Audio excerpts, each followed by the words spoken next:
Talk Radio. Bichamo Afurakani, Afuraitkaitnit, Neye AKANFO NANASOM, Da Medinde Ojirafo, Kwesi Ra Nehem Pata Akan. Akwamumai na Maruka Etipi Lu Ojirafo. That means greetings to all Afurakani, Afuraitkaitnit, people, meaning African black people. Today is AKANFO NANASOM Day, ancient, authentic, Akan, ancestral religion day. My name is Ojirafo, Kwesi Ra Nehem Pata Akan. Ojirafo of the Akwamu Nation in North America. Yase, we thank you once again for tuning into the show. We're going to place some links in the chat room.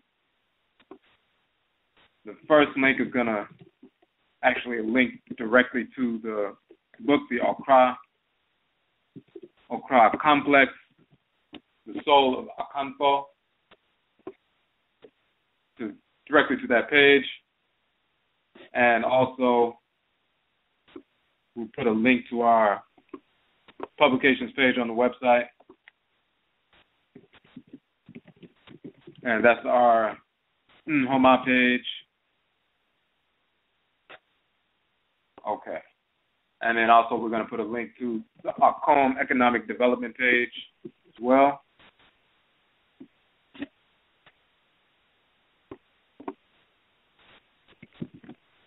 All right, so for individuals who are new to our broadcast, we have 3 broadcasts on a weekly basis. Of course, today is AKANFO NANASOM, ancient, authentic, Akan, ancestral religion. On Tuesdays, Abinada, we have Ojira, which means purification. So we deal with Afurakani, Afuraitkaitnit, or African ancestral religion in general. On tonight, we deal with the Akan expression of ancestral religion in particular, but on Tuesdays, Benada, we deal with Ojira, purification. We deal with ancestral religion in general, the purification of our culture from an authentic perspective. We deal with different aspects of ancestral religion, how it animates culture, how it animates our nation-building process that we should be constantly engaged in, how our ancestral religious practice and values impact every aspect of our lives, our thoughts, intentions, and actions from moment to moment, day to day, month to month, year to year, lifetime to ancestral life to lifetime.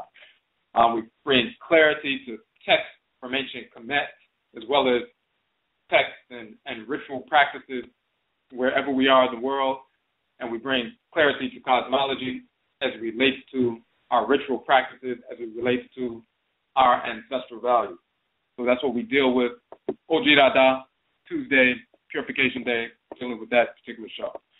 On Wukuda, which is Wednesdays, we have our show at Egua, Marketplace Day. What we do is we have individuals come on who are owners of businesses, organizations, or institutions, Afurakani, Afuraitkaitnit, or African businesses, organizations, or institutions that are serving the community in a positive capacity and also maintaining our ancestral values in the process and transmitting our ancestral values in the process. So we've had individuals come on, talk about their businesses, organizations, and institutions and their philosophy behind serving the community through their organizations, institutions, and businesses, and so forth. And then we also have, in connection with that, we're in the midst of our Obosom Economic Development Model operation. So Obosom means hunger or possession. That is the name of our economic development model rooted in our Afurakani, Afuraitkaitnit ancestral religious values and practice. So we have a specific strategy as we deal with Obosom, so the Obosom economic development model on how we can empower ourselves economically. We have published that model, so we put the link on the page, in the chat room, the Obosom link, and you can go directly to the page. You can download that model. It's a free download, of course. You can study the model, Then there's also a we did a 4-part series on our Blog Talk Radio broadcast on Awukuda Wednesday nights, going through the Okra economic development model and its various applications to different aspects of our lives, including nation building, indigenization, and so forth. So you can go to that page, the Okra page, download the model, study that. You can also check out the 4-part video series on the model. And then we also have a couple of other videos as well. One is Egua Kodi, economic warfare, showing how when we're dealing with spending money, utilizing our resources, every time we utilize our resources, that is a strike against the enemy. We are raised up just like our ancestors who were forced into the Western Hemisphere. Once they arrived on these shores, those who were intelligent and grounded, every time they engaged in interaction with one another and communicated with one another, they recognized, number one, they were behind enemy lines, obviously. And number two, every time they engaged in interaction with one another, exchanged information, exchanged food or anything else, it was to strengthen themselves, interact, connect, so that ultimately they could free themselves from enslavement. And until that process happened, any interaction was based under that umbrella, based under that realization that they were living and breathing behind enemy lines. And until they were freed and freed themselves, then that would be the case. So all activity was engaged in under that understanding. And the same thing is true for us today. We are not independent. We have not established a sovereign, independent, self-ruling, self-governing nation where we are governing ourselves. And as long as that has not taken place and we are working towards that goal, we are behind enemy lines. That's politically, that's geographically, economically, of course, that is socially, of course, that's spiritually and intellectually and mentally and emotionally and on every level. We are behind enemy lines. We must recognize that. So when we engage in activity, in any kind of activity, any kind of social intercourse, any kind of political activity, any kind of economic activity, any kind of spiritual activity, we must recognize the reality that we are operating behind enemy lines. So when it comes to economic activity that is tied to our culture, when you make a purchase, when you spend money, that is a strike against the enemy, against the oppressor and oppressoress. So we deal with that in Egua Kodi, economic warfare, and Akongwa Suyadai. And then we also have another broadcast on that page, which was a video of the Blog Talk Radio broadcast dealing with No Kwarefo, Ne Amandre, self-employment, and ancestral culture.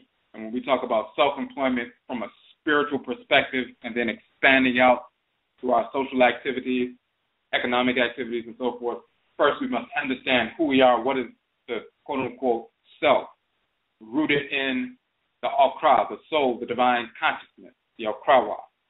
And when we employ our talents, we employ our capacities, our innately inherited and assigned spiritual capacity, potential, we fully develop that so that we can utilize the energy we've been given, our unique character and personality, to employ the energy that we have and employ the intellect that we have to solve our problems.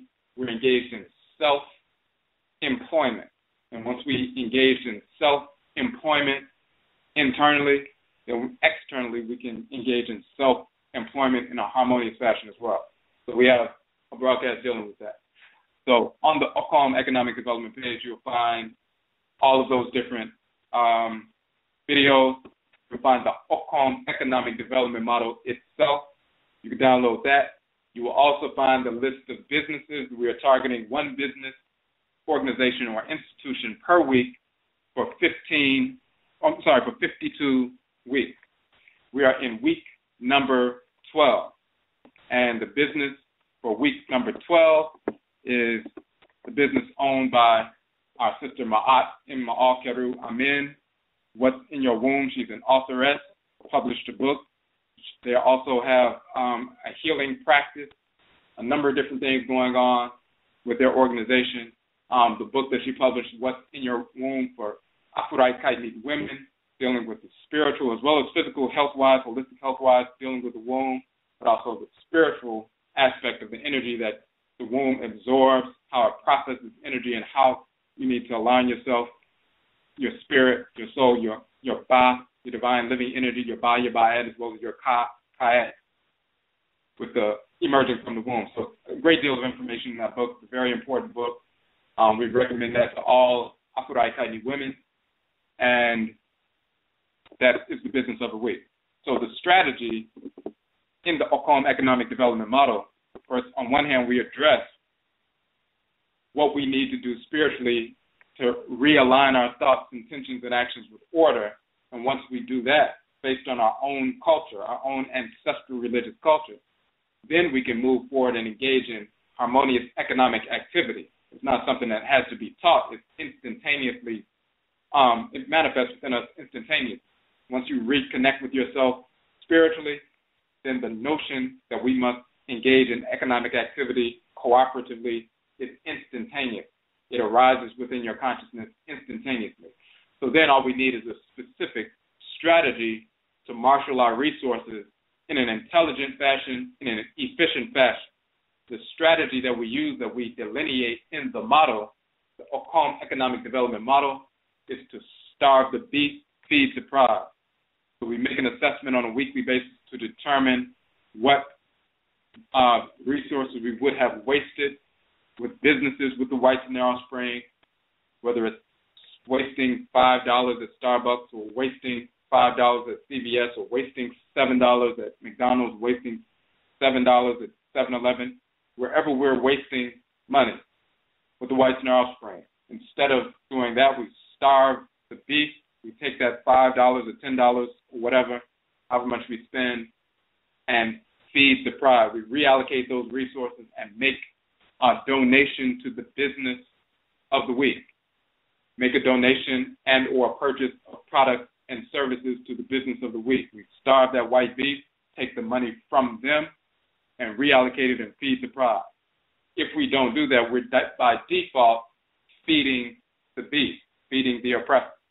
And they're going to employ their people, enrich themselves, and continue to enrich themselves off of the backs of our people.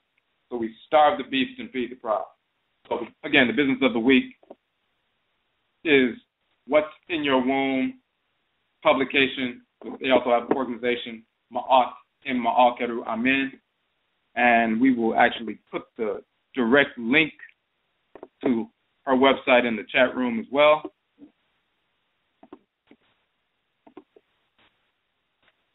Okay, and it's in the chat room now.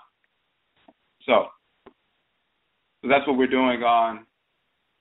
That's part of the activity dealing with Egua Marketplace Day on Wednesday.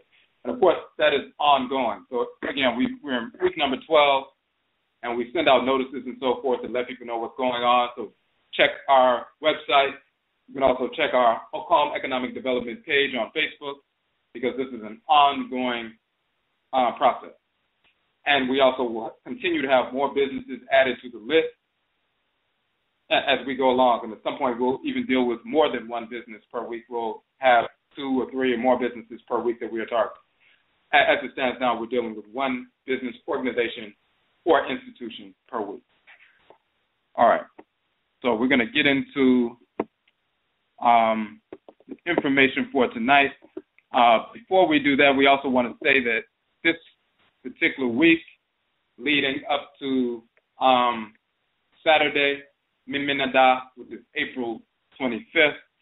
This is actually the 13th, April 25th is the 13th anniversary of the publishing of our seminal work, Kukutuntum, the Ancestral Jurisdiction. And many of you have studied the Kukutuntum. Some people are new to that, but that was a publication that we released in 2002. It is groundbreaking in many respects. We deal with the cosmological foundation of creation from a balanced perspective, beginning with Amen and Amenet, the Great Father and the Great Mother. We deal with Ra and Ra'et, Ka and Kait, and we go into detail about Ma'ah and Ma'at, the male divinity Ma'ah, the female divinity Ma'at, divine law or love and divine hate, expansive and contracted poles of divine order, which we're going to deal with. We talk about the nature of the relationship of Afurakani, Afuraitkaitnit people to one another, to plant life, animal life, mineral life, to the deity, to the ancestral spirit. We talk about the origin of the term Afuraka, Afuraitkai, the cosmological origin of that term. And of course, we have a total book totally separate from that, Afuraka, Afuraitkai, the origin of the term Africa, where we prove conclusively that that name comes directly from our ancient culture. It doesn't come from the white Nile spring, which is often propagated, which is misinformation. And we show the actual Medutu, the hieroglyphs in ancient Kemet, spelling out the term which designates the first original landmass of Earth being Afuraka, Afuraitkai, and so forth. So we deal with that in the Kuku Tuntum, but then we also deal with the origin of the fictional characters of the Bible, Quran, and Talmud. We prove conclusively that Jesus, Yeshua ben Tendera, Moses, Aaron, Abraham, Isaac, Ishmael, Solomon, Sheba, Menelik, David, Muhammad, Allah, Yahweh, Brahman, Buddha, these are fictional cartoon characters who never existed of any race or in any form whatsoever.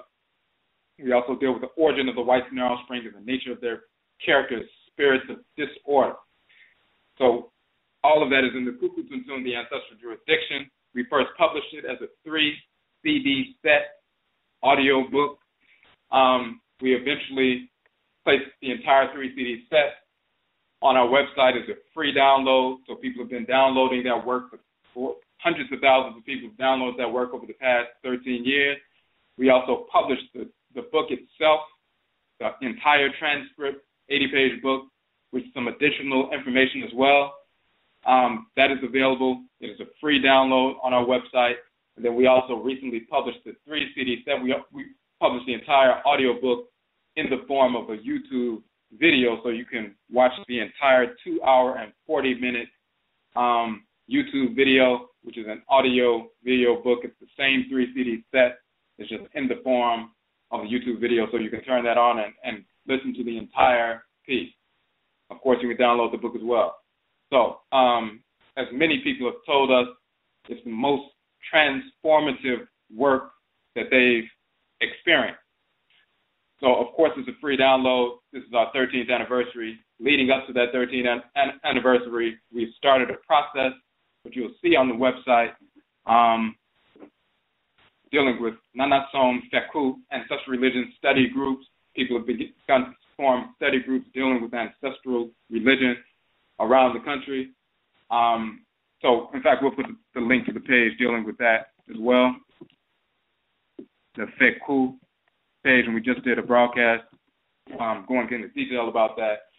So, leading up to the anniversary of the Kuku Tuntum, we have a sale where we're having 50% off anybody who orders 10 copies of the Kuku Tuntum, like if you're starting a study group, or if you would simply like to order the 10 copies, you get them for 50% off. Normally the retail price is $10. For the soft cover versions of the book, the ebook versions of the book, is free. Just like all 16 of our books, the ebook versions are all free, so you can download them at any time. Even if you don't have any funds, you can still access every book that we have published for free in its entirety. The soft cover versions we do print ourselves. We print in-house, in color, on our own printers. We don't contract that out to a third party. And they range, the 16 books, between $8 and $11. The Kuku Tuntum retails for $10. If you order, we have a price, a sale price for the anniversary sale price.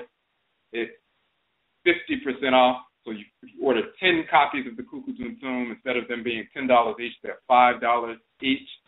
You can purchase them for your study group that you decide to found, or you can sell them as a Nokwadefo, as a distributor, and you purchase them for $5 and you sell them for, typically when people see the book itself and they flip through and open up and see some of the images of the deities from ancient Kemet and see that it's a book talking about Jesus never existed, Muhammad never existed, Allah never existed, and it's only $10. The book sells itself.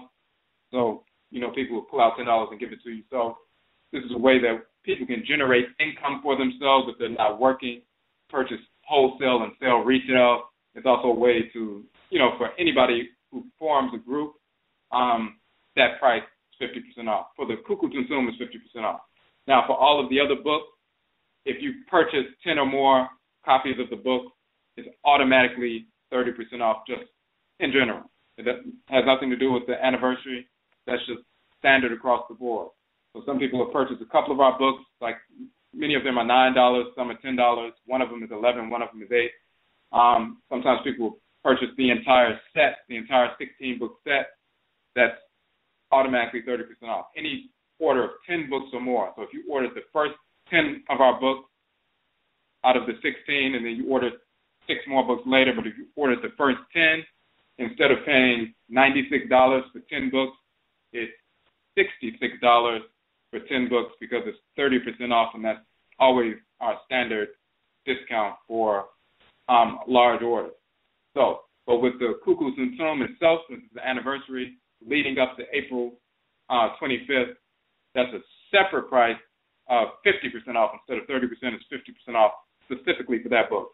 There's a button on the website, in Home page, the publications page, where you can see it says Kuku Tunsum anniversary discount wholesale price, and you can connect there. All right. So let's get into the information. Again, this is AKANFO NANASOM. We deal with Druada Mondays, ancient, authentic, Akan, ancestral religion. We talk about authentic and ancient because, number one, Akan people who live primarily in Ghana and Ivory Coast, about 20 million Akan people on the continent today, one of the largest ethnic groups, and of course one of the largest ethnic groups from which we were stolen and forced into North, Central, South America, the Caribbean, and Europe during the Musuo Ketie, the Great Perversity, the enslavement era. So because of that, many people in the Western Hemisphere, many of our people are actually physically, genetically, as well as spiritually, spirit-genetically, Akan people, Akan ancestresses and ancestors who have returned. So this is why people are drawn to the culture. Just the same is true of the Yoruba people, Igbo, and so forth. But the Akan people didn't originate in the region of Ghana and Ivory Coast. We originated in ancient Kanat, which is a title of ancient Nubia, and we called ourselves the Kanat people or Kanit people, just like we call ourselves Akan or Akani. Today, we call ourselves Kanit in ancient Kanit land or Akan land, Kanat land, ancient Nubia. And some of us migrated north and established Kemet, prior to Kemet being called Kemet and Ta Meri. The land itself was called Kan, meaning the first or the foremost land of the south, but it also means interior. And then it was called Kemet and Ta Meri and other different titles as well. We migrated west. Many of us, after the fall of Kemet a couple of thousand years ago, we migrated west and reestablished the ancient Akana Empire, becoming the Ghana Empire. That was about 2,000 years ago. About 1,000 years later, which is about 1,000 years ago, Akan people migrated from the Ghana Empire or Akana Empire and migrated further south towards the forest belt into the regions which would later be called Ghana and Ivory Coast, Cote d'Ivoire today. We left because of the deterioration of the empire based on Muslim invasion, some of the brainwashed amongst our people, allying with white Arabs, and the culture the region began to deteriorate. So some of us left that neighborhood and moved further south about 1,000 years ago and reestablished the Akana or Akan Empire in the forest belt and savannah region. And then a few hundred years later, which is about 500 years ago, some of our people began to be taken because of warfare, internal wars and so forth. The prisoners of war were captured and enslaved by the whites and their offspring, and this is how some of us came over here. So we go directly from ancient Kanat, Nubia, to the Western Hemisphere the Ghana Empire, to our Kana civilization, further south in the Forest Belt, and to the Western Hemisphere. We carry our ancestral language and culture and ancestral religion wherever we migrate. We have carried that from ancient Kana to the western part of the continent to where we are in the Western Hemisphere. As we show and prove in our book, Hoodoo People, Afurakani, Afuraitkaitnit in America, in North America, Akan custodians of ancient Hoodoo from ancient Hoodoo or Undunu land, Kanit, Nubia, we prove that the Hoodoo tradition, that is an Akan term, it is Akan ancestral religion.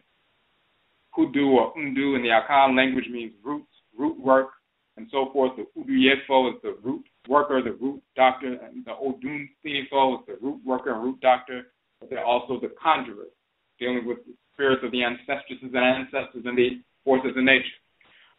And that same name and that same function you find as Hoodoo in North America, amongst black people of North America, continuing to practice the Akan tradition of our ancestors and ancestors.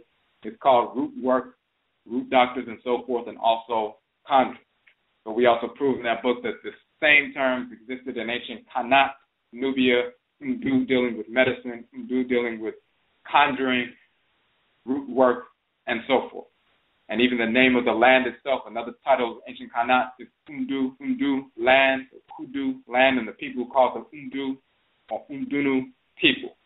So the exact same culture, same name, same title of the people, same ritual practice from ancient Kanat, so-called Nubia, to the western part of the continent, to the Western Hemisphere. And the same manifests as Obia in Jamaica and Winti in Suriname. The Akan tradition manifests in these different areas. And the same is true of the various ethnic groups and so forth. But on Monday nights we deal with ancient authentic Akan ancestral religion based on that ancient ancestral unbroken lineage. So we purify and clarify concepts about cosmology, the nature of the Obosom, the forces of nature, the nature of the Nananom Nsamako, the spiritually cultivated ancestresses and ancestors, the nature of Nyamewaa and Nyame, the great mother and the great father, whom together function as one divine unit, who we can call the Supreme Being. So, tonight we're going to deal with the Okrawa, from a more detailed perspective with regard to ritual and with regard to quality and character. Now, we published our book, and in fact, this month is actually the 2-year anniversary of the publishing of our book, the Okraa Complex, the Soul of Akanfo. This is the first text that has gone into detail about the nature of the Okra, which is the Akan term for soul, divine consciousness. The root of the term is Ka, and it's Ka Ara, which is contracted to Kara or Kra. In the Akan language, the Ara, A-R-A, is an emphatic particle to bring an extra emphasis on a root term. So Ka is the term, then Ka Ara or Kara, Kra, brings, an extra punch to the term, like writing an exclamation point after a word signifies that you're giving some extra energy to it. Instead of using an exclamation point, we use the emphatic particle, and this is why they say emphatic ara. So whether it's ka becomes ka, ara, or kara, or kra. The same thing with ba, which means to come forward or to happen. Ba, ara, or bara, or umbra means come like an imperative. Come here. Bra. But it also is the root of the term bara, which means life, existence. Ba, or bra, meaning come or to happen or to make something happen. Of course, life is what happens, its existence, that which comes into being. And that's why ba also means offspring. Like a child is called oba because it means offspring. A female is oba with 2 A's, oba, and a male is obanin or obani or obanima or oberima. The root is ba, again, to happen, to come forth, offspring, and so forth, life, existence. It is the same ba in ancient Kanat and Kemet, the divine life spirit. often taking the totemic form of a bird or a human-headed bird, the divine living energy, the spirit of the person. So this is why we say ka as well as kra in the Akan tradition, sometimes with the prefix off sound, which makes it a noun. So Okra means soul, divine consciousness. That's the male version. Okra with two A's, or Okrawa, is the female version. So a male has an Okra, a female has an Okra or Okrawa, a soul, a divine consciousness. We mentioned the Ara emphatic particle for the term because the same term ka or kara in Akan is the same term from ancient Kemet, the ka, the soul, the divine consciousness. And the female form of that is kat or kait, with the T, which feminizes nouns in the language of ancient Kemet. So the ka and ka, or ka and kait in ancient Kemet, is the okra and krawa in Akan. It is the soul, the divine consciousness. So when you see the two arms pointing up, with the hands pointing up, that's a symbol for the ka, or the kait, and in Akan, krawa. Now, we have the book dealing with that in detail, the nature of the krawa, the soul, the divine consciousness, its relationship to every aspect of spirituality, because spirituality revolves around the okra, the krawa, the soul, the divine consciousness. Our book is the first that goes into detail about that and gives detailed information about the nature of the soul, the ka, the kaya. Even when people are writing about the soul, the ka in ancient Kemet, they give, very loose translations, not very detailed translations. The best they can do is write out little prayers that they have translated from text and try to make some sense out of what the ka is saying. When they've read about the ka in different texts from different periods, they can predict what's going to be said, and they can say, well, the ka does this and the ka does that, and this is what happens after death with the ka. They can repeat what they've read about, but they don't understand what the ka is, the kayat is, because the whites and offspring, of course, do not have a ka or kayat. Kra, the krawa, the ka, the kayat is your soul, it's divine consciousness, but specifically, it is a deity. In the Akan tradition, the term Obosom means deity, a force in nature, a spirit force in nature. It's like you're a spirit that animates, you're a sum-sum, a spirit that animates your physical body. There are asum-sum, or spirits that animate the Earth Mother, animate the ocean, animate the black substance of space, animate the sun, animate the moon, and so forth. Those spirits that animate those physical bodies and features of creation are the Obosom, as they're called in the Akan tradition, the children of the Supreme Being, the forces in nature, divine forces in nature, deities, goddesses, and gods. They're called Orisha in the Yoruba tradition, Irumole as well in the Yoruba tradition. They're called Vodou. In the Fon and Ebe tradition, the Vodou are the deity.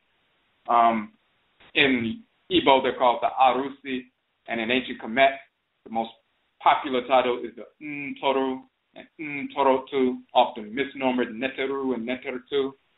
The deities, the goddesses and gods, the Ntoru, Ntorotu, that's a popular name, the most common name for them.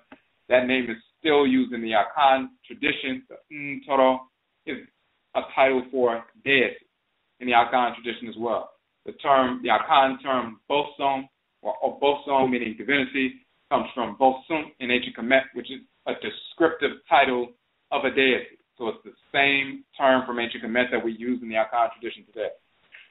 So the Kra, often when people talk about the soul, they just think, they're thinking about your spirit or something that's quote unquote inside of you. When you die, your soul goes somewhere. But they don't really know what that means. So when we talk about soul responsibility, as the title of the show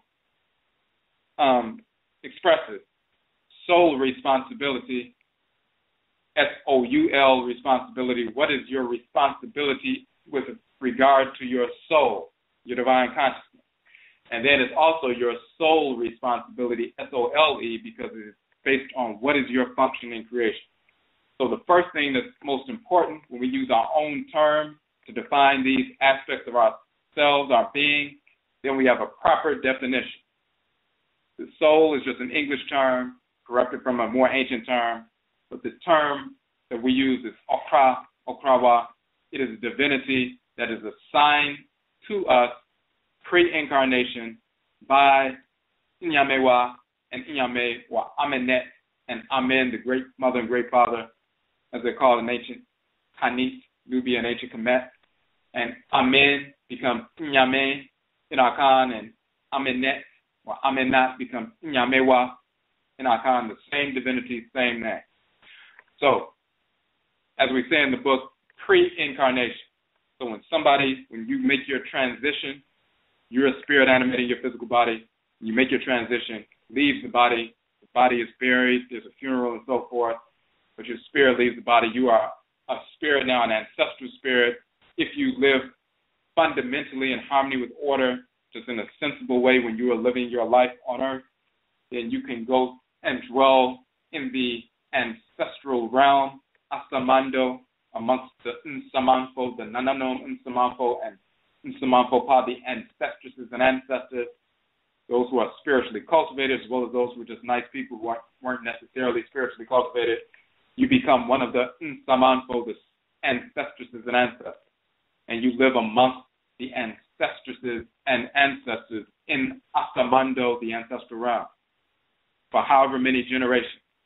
When it's time for you to return to earth via Bebra, meaning reincarnation, being born or coming into the world once again, prior to your spirit being drawn into a womb, your spirit, your sum is drawn up to Nyamewaa-Nyame. You are infused and assigned a Kra, a soul, a divine consciousness, if you're male, a Krawa, if you're female. It is a divinity that Nyamewaa-Nyame directs to go dwell in your head region. It is a force in nature. It is an Obosom. It is an Orisha, it's a Vodo, it's an Ntoro too, it's one of the divinities. That force in nature dwells within your head region. It's like you have a physical body and a smaller physical body within your physical body that regulates all the functions of your physical body, which is the brain, the smaller body within the great body, and it's the regulator. You have a sum, a spirit body, and in the head region of the spirit body, the Kra takes up residence there. It is your spirit's brain. It is an entity, just like the brain itself is an entity that's different from the heart, lungs, and so forth, and has different functions. So your Kra is a divinity, is a spiritual entity, a force, dwelling in the head region. That's your soul. It is a separate divinity, but since it is assigned to you, it therefore, quote unquote, belongs to you, and it is therefore your soul, because it is assigned to you. It is your God. It is a force in nature, a deity, a divinity, an embodiment of divine order that Nyamewaa-Nyame directed to dwell with you throughout the course of your life in your head region to guide your thoughts, intentions, and actions in harmony with divine order every moment of every day when you align with that force. You initially begin to experience that force in your head region as a pull or an inclination towards certain thoughts, intentions, and actions, and it also is repulsed from certain kinds of thoughts, intentions, and actions. You have a natural inclination towards certain things and a natural disinclination from certain things. That's because it's wired within your Okra. We're not talking about emotional conditionings that have been built in over the course of years or even incarnations based on experiences you've had with other people, and you incorporate those things and internalize those things as conditionings and habits and so forth. Those are simply conditioning that you've internalized, and we make distinctions between that. There's a difference between when somebody says their first mind. Sometimes that is the Okra. Sometimes it's not the Okra. Sometimes it's an ancestor or an ancestress giving you some information, feeding you some information, and you feel inclined towards that direction. Sometimes it's a discarnate entity that's not related to you that may be leading you in some misdirection. The key is to be able to determine what influences you are receiving, what to repel, what to accept, and what to reject. You can do that because you have Okraa, and that is your anchor. That is the most powerful force dwelling within your being. So your Okraa is the soul, divine consciousness, is a deity. You experience that initially as a pull in the head region towards certain thoughts, towards certain activities, certain actions, and so forth. And it also repels you from things that would otherwise, if you embrace them, thoughts, intentions, and or actions, they would be self-destructive to you physically or spiritually. As you develop, it will no longer simply be an inclination. You will be able to communicate with that divinity, just like you communicate with an ancestor or ancestress, speak to and see that ancestral spirit there, or hear that ancestral spirit as well as the divinity. You'll be able to communicate with that force in your head region on that same level. So it won't just be a pull or an inclination. It will be direct communication that's more full and optimal. So you will know that it's a divinity. So that's what a soul really is. That's a totally different concept from the misinformation we're typically given about what a soul is. The reason we're given misinformation by the whites and their offspring is because they do not have a divinity dwelling in the head region that's guiding them towards thoughts, intentions, and actions that are in harmony with divine order. The reason why the whites and their offspring are the whites and their offspring is because previously, thousands of years ago, a small percentage of our people who began to engage in disorder, they separated from the larger group. Some of our people migrated to different areas. We migrated around the world. But those who would engage in perverse behavior deliberately, we would typically kill them, or if they escaped that killing, they would be exiled. So they would escape from the larger group. They were engaged in murder, engaged in rape or something like that, and they escaped capital punishment. They would escape off into the wilderness and so forth, away from the larger group. Those who persisted in disorder, of course, they would never come back to the larger group because they would be killed. But their children would grow up in isolation. They would return to the larger group. The others would die off in the wilderness and so forth. Some of those individuals, when they migrated into northern Eurasia, got caught up in the last ice age, the end of the last ice age. They were isolated for a number of years. They lost their pigmentation and so forth because of the autoimmune disease condition called vitiligo. They develop these extra vitiligo characteristics where they become depigmented because of their practice, their perverse practice of incest that greatly increases the incidence of albinism, meaning two black parents giving birth to a baby that has no pigmentation on the outside. Therefore, they have white skin, light eyes, and blonde hair. That is not a natural condition. That is an autoimmune deficiency. It's an expression of autoimmune disease. So these albino-type characteristics, extra albino characteristics, extra vitiligo characteristics develop within individuals who are separated and isolated, but it's prefigured by specifically a spiritual degeneration. When the spiritual degeneration doesn't happen, if somebody has an autoimmune disease in the community, they develop vitiligo or something, and it's just an external skin condition, or if somebody has, two parents have the same trait, and they give birth to an albino child, that's an external condition. But the child, if they're born in the black community, they're still a child with a Okraa, soul, a divine consciousness. They just have a skin problem. That's it. But if they were individuals who engaged in disorder, when you engage in disorder, you become repulsive to the Okraa, the soul, the divine consciousness. Why? Because it's a divinity. It's a force in nature. All of the divinities are embodiments of divine order. They can only operate in harmony with order. They never deviate from divine order. There's no such thing as a Orisha, Obosom, Voodoo, and so forth, engaging in criminality, lust, and all kinds of nonsense. These are spirits of divine order. They embody divine order. They regulate order in creation. So the divinity dwelling in the head region of Afurakani, Afuraitkaitnit people, African people, black people, and Afurakani, Afuraitkaitnit people only.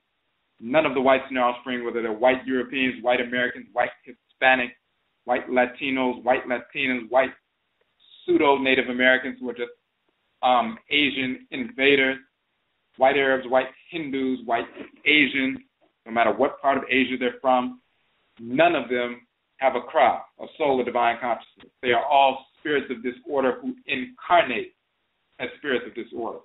There's no exception to that reality, and there will never be an exception to that reality until they become extinct, until we make them extinct. Bottom line, that's immutable. So, because what defines them as spirits of disorder is because they are those who repelled their Okraa, and they became, just like the Okraa left them, then eventually the pigmentation leaves as well. When you engage in disorder, you become repulsive to your Okraa. You become, like we say in the book, the two magnets whose like polarities are facing, they repel one another. You can't push one magnet close to the other one. If the polarities are facing, they will repel one another always.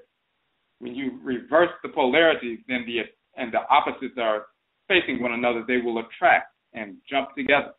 But when the polarities are reversed, then they repel. When you engage in disorder, you make yourself repulsive to the forces in nature that regulate order. If you persist in that disorder, one of those forces in nature that regulate order is your Okraa, and it's dwelling within your body. But if you go against your own Okraa, a divine force dwelling within you, you make yourself repulsive to that force, and it will disengage from you and separate. If you persist in that disorder, your Okraa will return to Amen and Amenet-Amen, Nyamewaa-Nyame, and dissolve itself back into the great Kait, the great divine soul, and so forth, and you will no longer have a Okraa, just like a drop of water returning to the ocean. That drop is gone forever. Those who became the whites in their offspring, that is what took place, and that's what defines them as the whites in their offspring. Those individuals who previously had a Okraa, but they engaged in perversity deliberately and consistently, made themselves repulsive to that divine force, and it separated from them and never to return, and resolved and dissolved itself back into the great soul of the supreme being. So that's what separates us. So the reason they teach misinformation regarding what the nature of the soul is, what the nature of the spirit is, because they do not have one, number one. So they can't even talk about, through experience, what Okraa is. More importantly, since they know they don't have one, they know that we do, they would like to misinform us about the nature of our own spiritual anatomy. They don't want us to understand that we have a Okraa, soul, a divine consciousness. Why don't they want us to understand that? Because wired within your Okraa, just like your physical brain regulates all the functions of your various organs and glands and systems and so forth. It gives the orders and gives the direction, the directive. Your spirit's brain, your Okraa, wired within that force in nature, is the specific function you are to execute in creation and the manner in which you are to execute that function. What is your role in creation? As cells within the great divine body of the Supreme Being, we have functions that we came into the world to execute. We're talking about Afurakani, Afuraitkaitnit people only. What is your function? If you're an immune system cell, as we say, then just like in your body, the immune system cells, they execute immune system functions. When they see cancer cells, they are naturally drawn to move on those cancer cells, surround them, destroy them, expel them from the body to maintain order in the body. That's an immune system function. And immune system cells carry that function. They have the capacity to carry that function. If you're an immune system cell within the great divine body of the Supreme Being, that means you're a spirit who came into the world to function in an immune system capacity. So you have a natural inclination wired within your Okraa. When you see disorder in society, disorder in the family community, you're naturally drawn to that disorder to wipe it out, exterminate it. You'll be engaged in a traditional policing function, military function, and so forth. Other people have different functions. They may be a healer or healeress.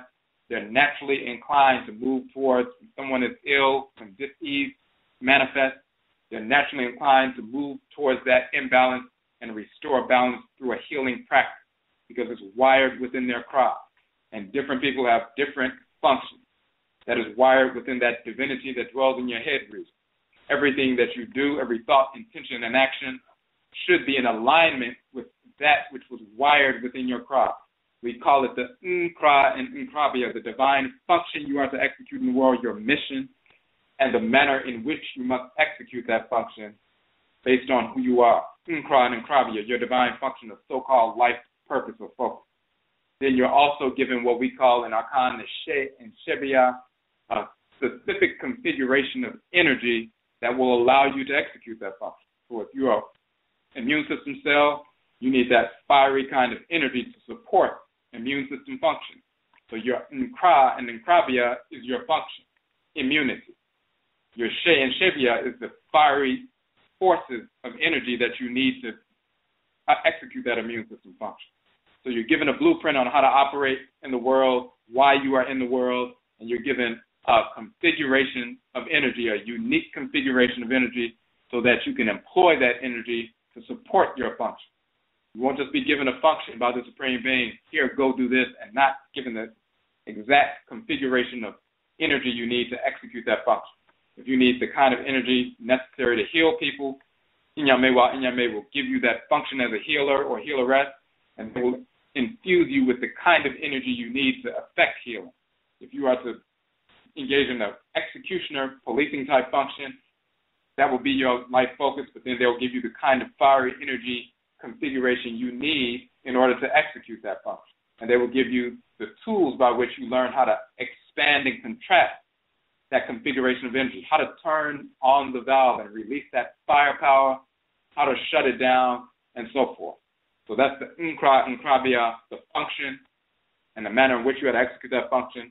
And then the She and Shebia, the configuration of energy you're given to execute the function, and the manner in which you must use it so that you can execute your function but not create disorder in the world in the process.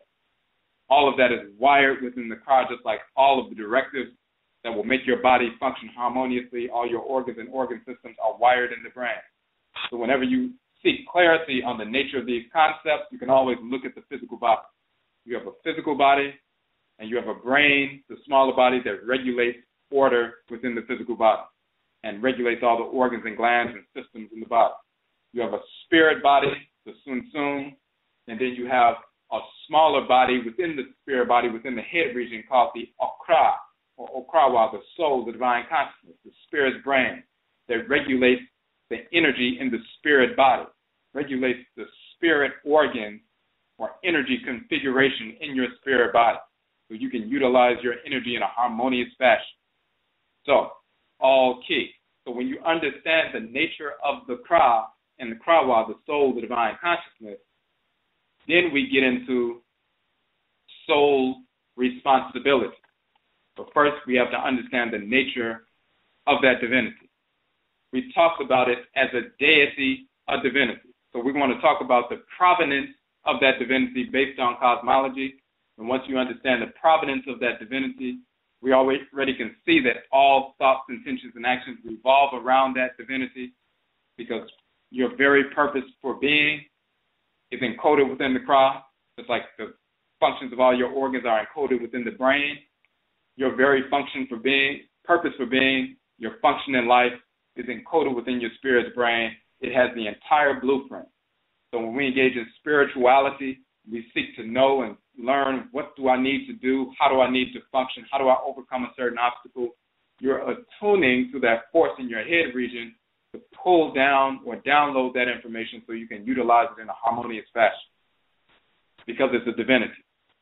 We're going to deal with the provenance of that divinity, and then we're going to talk about the differences between what happens when you neglect that spiritual force and how to restore order through religious practice, ritual practice, to align with that force.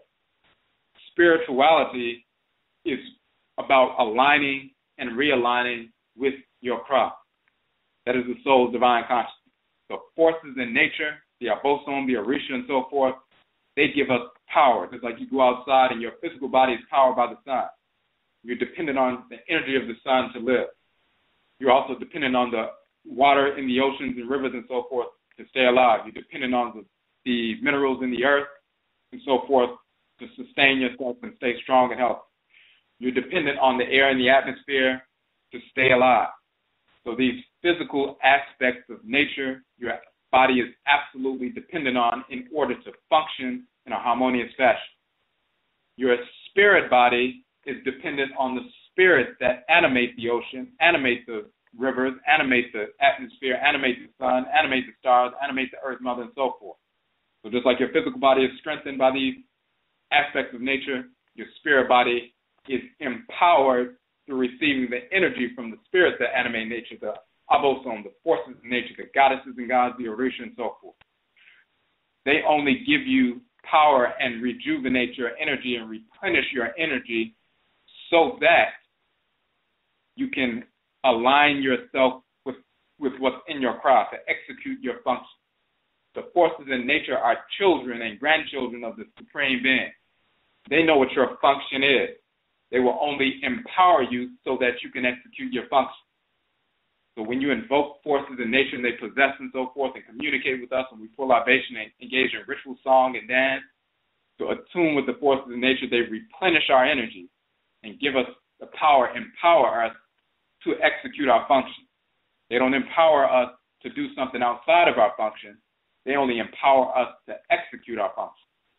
If we persist in rejecting what our divine function is and decide we want to engage in criminality or self-destructive behavior, then the Obosom, the forces in nature, withdraw their power from us. They withdraw that rejuvenating energy from us. And the only energy we have left to operate on is the residual energy left over. Similar to if you take a deep breath, you pull the air from the atmosphere into your lungs. So there's a direct link from the air in your lungs through your trachea to the air in the atmosphere, and it's a consistent open circuit. If you close your mouth and close your nose, you cut yourself off. You cut the air in your lungs off from the air that's in the atmosphere. Now, you can stay that way for a few minutes, a couple of minutes maybe, but if you don't open up that channel and reconnect the air that's in your lungs, that residual air, through the trachea to the air in the atmosphere for that recycling process, you will pass out, you'll die, and so forth. Because you can't just continue to operate on the residual pocket of air in the lungs.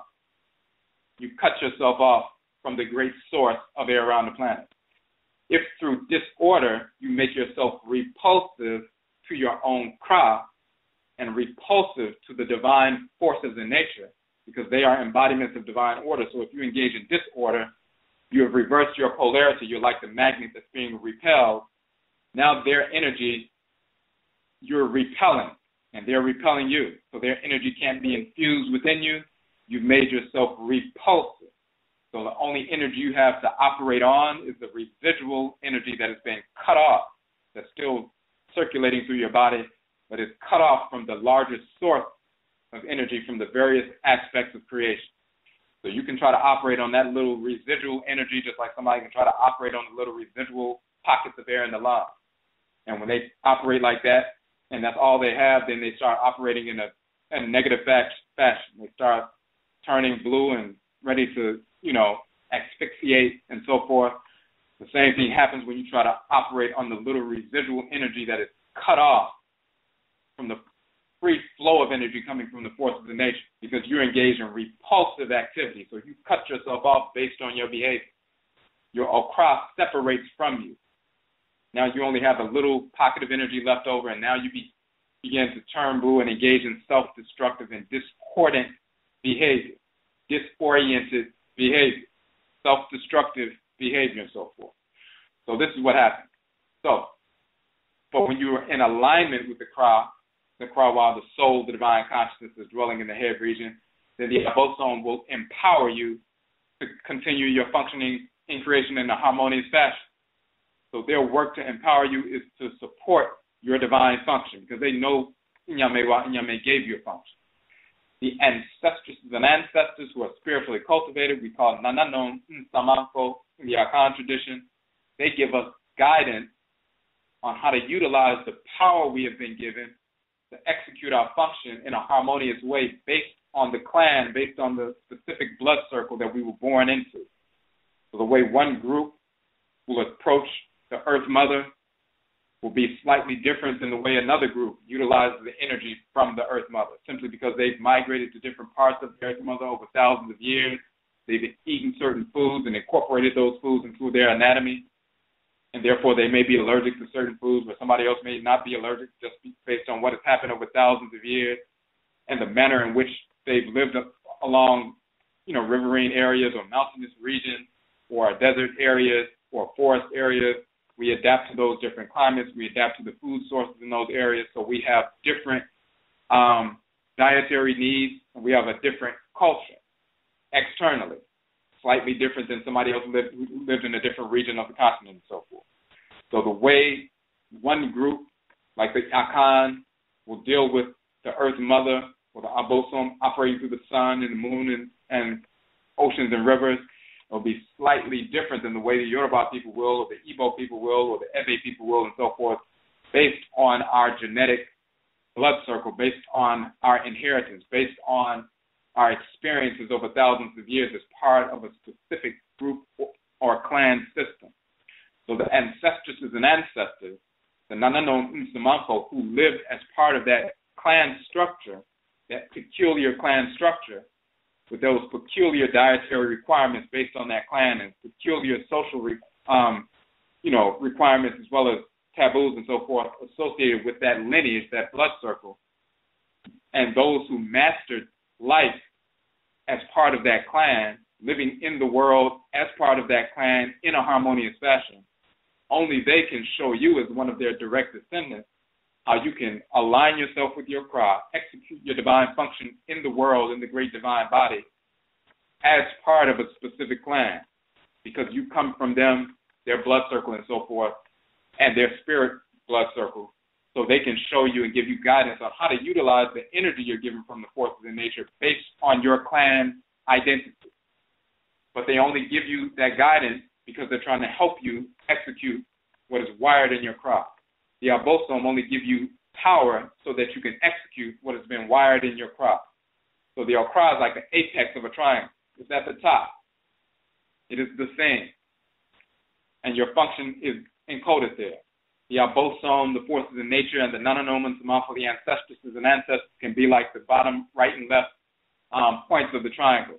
They are supporting at the base what's in the apex, what's in the Okraa. They give the power, the Obosom give the power, and the Nsamafo give the guidance, all based on supporting your Okraa, because they know what Nyamewaa-Nyame put in you, and they are here to assist you in that function. If you go against that function, then they don't assist you in engaging in criminality, disorder, and so forth. They withdraw their influence. So there's no such thing as conscripting the Obosom or conscripting spiritually cultivated ancestresses and ancestors in quote-unquote evil work or criminality and so forth. Anyone who is engaged in that, you know instantaneously that they have absolutely nothing to do with any Obosom, any Orisha, any Vodou. It is cosmologically impossible for the forces in nature to engage in criminal, disordered behavior. It is against their nature as embodiments of divine order. They only crush disorder and its purveyors. They do not participate. And the same is true of spiritually cultivated ancestresses and ancestors, the Nananom Nsamafo, or the Egungun, and so structure. As you can see, everything revolves around the Okraa. Spirituality revolves around the Okraa. So we're going to talk about the provenance of the Okraa, and then we're going to get into why, once you understand the provenance of the Okraa, where it comes from, why it is a divinity, then we can understand, as we say in the book, once you align with the Okraa and realign with the Okraa, that is what ritual practice is about, so you can understand your function. Ancestral religion is the ritual incorporation of divine law and the ritual restoration of divine balance. When you understand that, then you'll understand that the only time we suffer from any kind of disorder, at the root is always some form of disalignment from the Okraa. Any kind of unhappiness, depression, anxiety, all these things. There's no such thing as depression within the Okraa. That's not natural. That's not a natural condition. That is a deterioration. There's no anxiety within the divine force and nature that dwells in your head region. It doesn't exist there. It's impossible. There's no misguided anger. There's a difference between anger as fire and then misguided anger, meaning frustration, which leads to stress. So we need to understand these different things. But disordered thoughts, intentions, and actions, that is not a manifestation of the Okraa. It's not like, oh, well, we're just human and this is what human beings do. No, immature human beings, misguided human beings who have been conditioned, their spirit, their sum has been negatively conditioned, then we manifest behaviors, thoughts, intentions, and actions that are a reflection of misguided conditioning rooted in lust, malice, and ignorance, and so forth. But that has nothing to do with the Okraa. That means we have disaligned from the Okraa.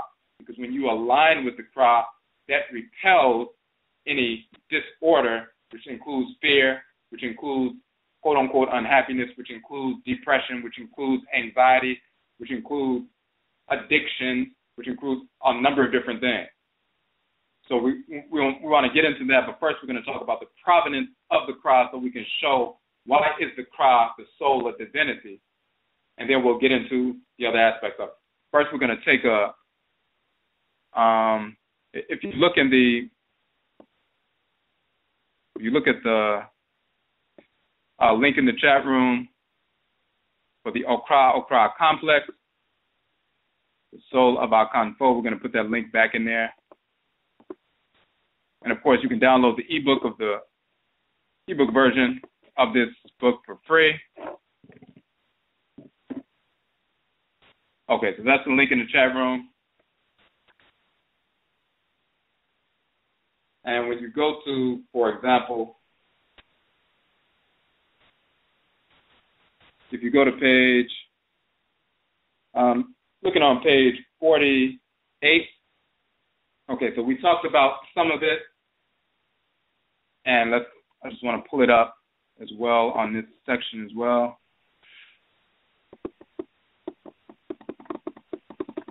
Okay, so when you look on page 48,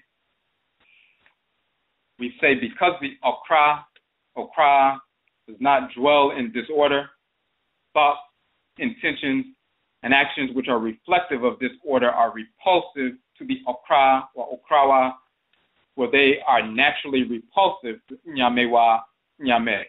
Disorder is not the opposite or complement of order. Nyamewaa-Nyame in Sheshe, which means divine order. Disorder is a perversion, is the perversion of the created order. When we talk about this in the Kukutuntum, this is a major point cosmologically. There's a difference between divine order and disorder. They are not two halves of a whole. And we're going to talk about the differences between non-order and order. The disorder is a perversion of order. It's not the balance of order. It's like if you have a male, the opposite of an Afurakani male is an Afuraitkaitnit female, because true opposites are complementary. They balance one another out. They're two halves of a whole. The opposite of a male is not a male with a broken leg. That's the perversion of a male, but that's not the opposite or complementary balance of a male. That is a perversion of a male. The female is the balance of the male. The balance of order, ordered existence, is non-ordered existence. Pre-creation, before things were formed into something, the great being wasn't ordered into anything. That's non-order. Just like clay being not ordered into anything. Then when the clay is ordered into a sculpture, then it went from non-order to order. Those are the complementary opposites that balance one another out. Unformed to form, uncreated to create, non-order to order.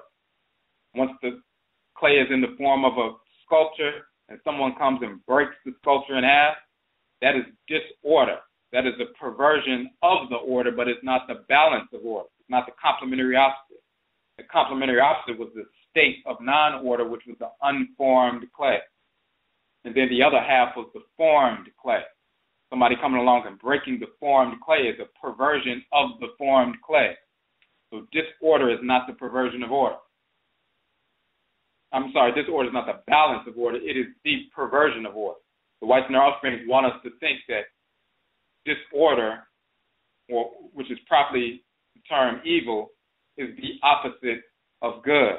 And since good is the opposite of evil, and male is the opposite of female, and light is the opposite of dark, and so forth, you can't have good without having evil, and those are two parts of a continuum, and you can't get rid of one without getting rid of the other, so therefore evil must have a place, and we just must accept it, which means we must accept them as spirits of disorder, and therefore if we go against them or seek to exterminate them, we're actually going against the created order. That's insane. That's a political ploy to brainwash our people to not seek to eradicate our enemies because they are spirits of disorder. But we stamp out disorder and its purveyors. We don't accept them as part of the natural creation because they are not.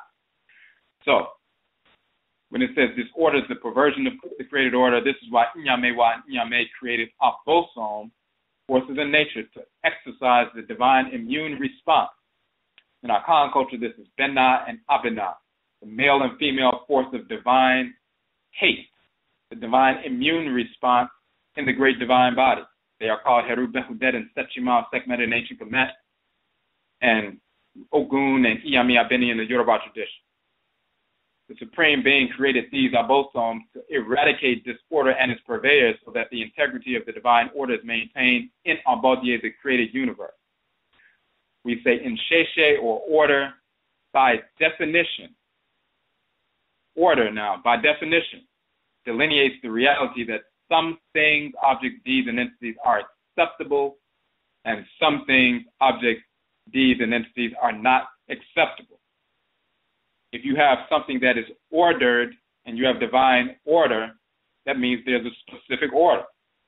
And things that are not operating at harmony with that specific order means that is disorder, meaning those things are unacceptable. And then the things that are in harmony with the order are acceptable. The divine immune response stamps out those things that circumvent the order.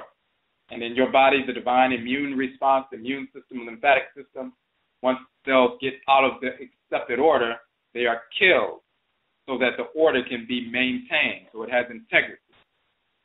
Same thing happens in the great divine body of the Supreme Being. Now, so hold on one second. So this is why we say success, happiness, joy, peace, fulfillment, balance, etc., in reality are manifestations of our alignment with our Okraa. When we align or realign with our personal Obosom, the soul, the divine consciousness, the Krawa, we realign with our function as well as the spiritual energy we have inherited to execute our function. This internal alignment is impervious to disorder, anxiety, misguided fear, misguided frustration, depression, etc., streaming in from outside influences, physical or non-physical, and or from internalized conditioning rooted in misinformation.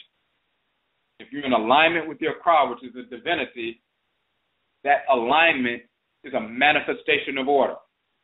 And when you're in order, that manifests in harmonious thoughts, intentions, actions, and so forth, quote-unquote beauty, quote-unquote happiness, peace, fulfillment, balance, and those different things. Those are just descriptive titles and expressions of order.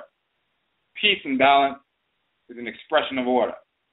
Success, happiness, joy, peace, all those different things are expressions of order. And so that's a manifestation of order.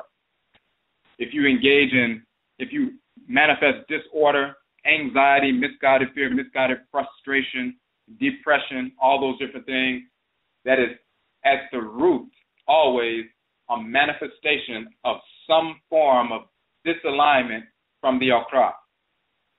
Because the Okraa itself is divinity and there is no disorder within a divinity. So once we understand our quote-unquote true selves, or the soul, divine consciousness, the divinity that dwells within us, that is ours, has no disorder in it, then we can understand it is through aligning with that force that we repel disorder. We reject disorder. Now, this is why we say every perceived obstacle that we face can be overcome through our alignment with our Okra, or through this alignment, we are able to access the consciousness and power of Nyamewaa-Nyame inscribed within our Okraa Complex. And when we talk about every perceived obstacle, that means internally overcoming any so-called perceived obstacle. When you align with your Okraa, you realign your thoughts, intentions, and actions with order, and then you stamp out disorder. Externally, when you align with your Okraa, engage in thoughts, intentions, and actions that will stamp out disorder externally, including the disorder that's coming from our enemy. And when you align with your Okraa, you repel your enemy.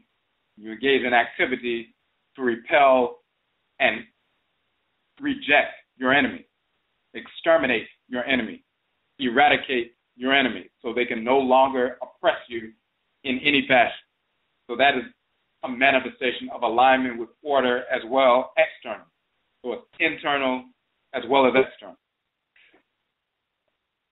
Okay, so we want to get into quickly the provenance of the Okraa, the soul, the divine consciousness, and then we're going to talk about those ritual aspects, culture dealing with the Okraa, ritually aligning with your Okraa.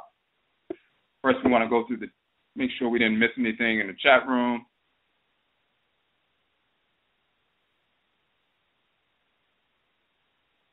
And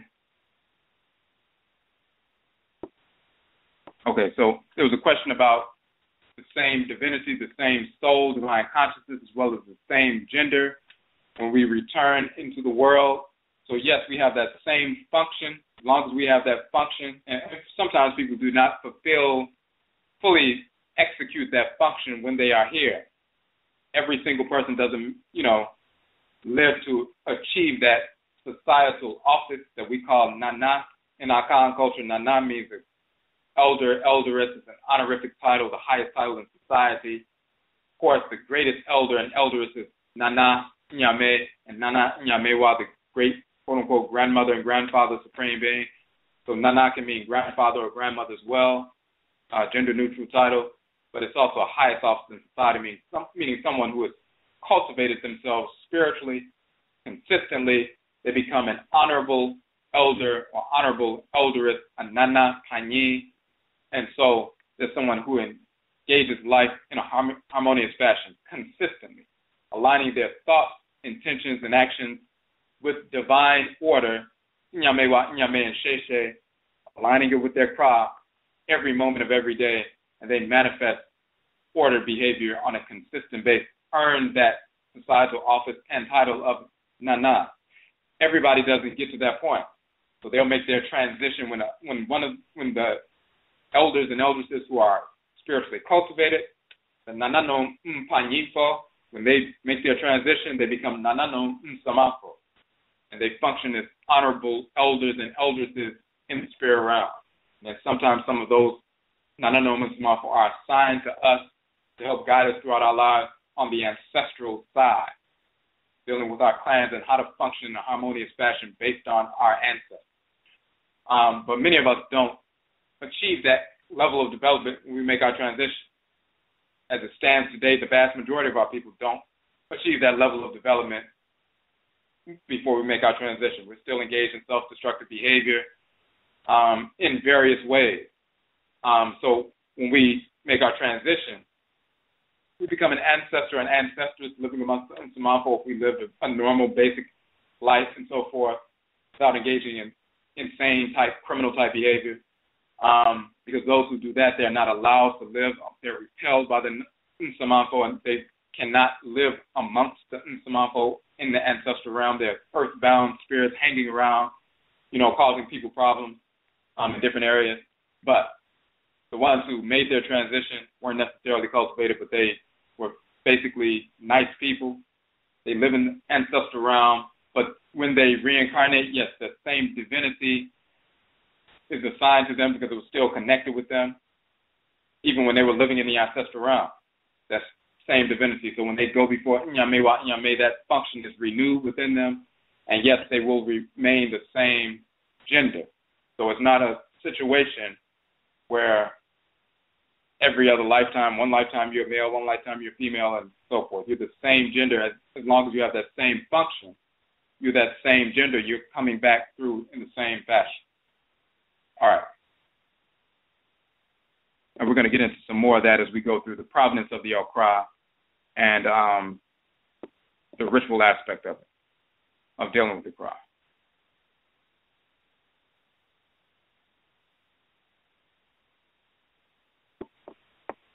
Okay, and then there's another question. When did these notions of black people not being from Africa begin?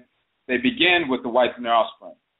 They begin with the whites and their offspring trying to dispossess us of our culture. So when they invaded ancient Afuraitkaitnit for thousands of years in ancient times, and we would typically destroy them with our military, it took them thousands of years before they began to try to infiltrate into the culture and try to change the religion around and so forth, wait for our people to engage in internecine warfare, and this is how the Greeks, Assyrians and Persians, and then Greeks and Romans and so forth, and later Arabs were able to take control of the northern part of the continent because of some dissension amongst our people. They were able to take different sides and play one group off against the other and so forth because we were engaged in some form of civil war, and there was fracturing in society. So, but the key was when they would invade, even if they took over for a small period, they recognized that we would not obey them. The only thing that we obeyed was ancestral religion, the ancestresses and ancestors, the forces of nature, the supreme being. So they went through a process of start trying to pervert the religion. In the Kukutuntum, the ancestral jurisdiction, we proved that the whites and offspring manufactured Jesus, Muhammad, Moses, Abraham, Aaron, Isaac, Ishmael, David, Solomon, Sheba, Menelik, Muhammad, of course, Bilal, Allah, Yahweh, all these fictional characters, Buddha and Brahman, by corrupting titles of divinities from ancient Kemet and functions and applying them to fictional white characters who never existed. So when you have in the Bible talking about our people, the original people coming from the Garden of Eden and all this other nonsense and placing the origin of the world in the so-called Middle East or Near East or Western Asia, wherever the whites and their offspring are, they'll try to say the origin of the world was where they are. Of course, they know that's inaccurate, but they want to dispossess us of our identity and say that we were inferior. So that's where that nonsense comes from. It comes from the Bible, Quran, any non-Afurakani, non-Afuraitkaitnit pseudo-religious practice. And the only real religion that has existed and that has ever will exist is Afurakani, Afuraitkaitnit ancestral religion. So it was them trying to dispossess us of our culture, manufacture perverse myths saying that they were the original people and we came out of them as a degeneration. They reversed the whole process. Then, of course, thousands of years later, a couple of thousand years later, brainwashed black people operating under the direct association with the whites and their offspring begin to teach the same nonsense because they worship the whites and their offspring. So you have people who are Muslim, you have people who are Moors, people who identify themselves as Muslims, who foolishly identify themselves as Moors, who foolishly identify themselves with Hebrews. All of these are foolish, nonsensical titles that have no meaning, have nothing to do with our identity. But brainwashed Negroes identify with that nonsense. And then you have criminal Negroes who consciously work with the whites and their offspring specifically to destroy our people. You always had, elements in the society that were overseers on the plantations. Those same kind of Negroes are the ones who will work with the whites and their offspring. These are our enemies within our own camp. So you have those kind of criminal type Negroes who are heading up these organizations, as well as brainwashed Negroes in these organizations teaching that nonsense because it's based on self-hatred. Deep down inside, they hate themselves. They know that they are Afurakani, Afuraitkaitnit people. No matter what they say on the outside, they say, well, they're going to identify with a fictional cartoon character group of people who never existed, Hebrews. They want to identify with that. That's no different than identifying with Santa Claus and the elves and saying they're, North Pole Elvelite. And this is where we come from, and that's their lineage, and they're descended from Blitzen and Donner and and reindeer or something like that. They know it's nonsensical, but why do they persist in trying to identify? The criminal element does it because they work for the whites and their offspring. They're agents of the whites and their offspring. The brainwashed element does it, even though they know it's not true, because they hate themselves. They hate the fact that they were born Afurakani, Afuraitkaitnit.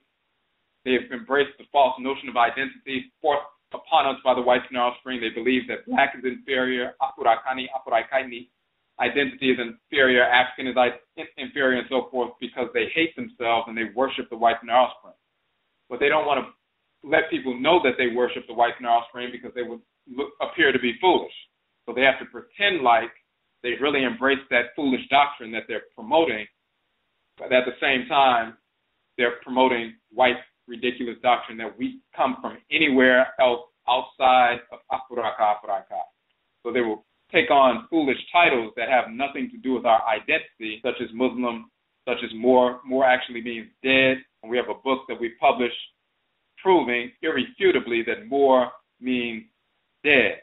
It means mentally dead. It also means physically dead. It means the deceased, the damned spirits, deceased spirits of the dead.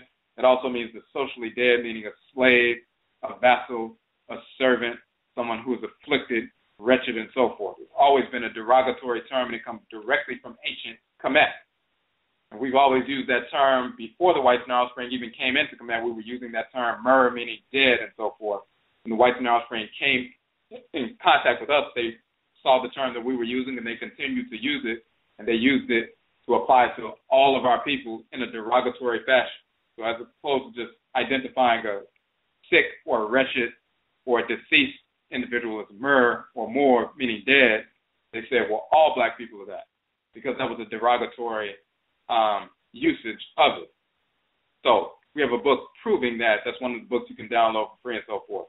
So people who foolishly identify themselves as Muslims, foolishly identify themselves as Hebrews, foolishly identify themselves as Moors, or foolishly identify themselves as coming from another planet or galaxy, or extraterrestrials, all that nonsense.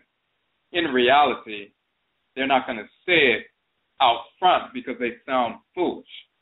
And they don't want to seem foolish because they want to conscript as many of our people to follow that nonsense as well, because misery loves company. But in reality, internally, they hate themselves. And that's why they don't want to identify with anything Afurakani, Afuraitkaitnit.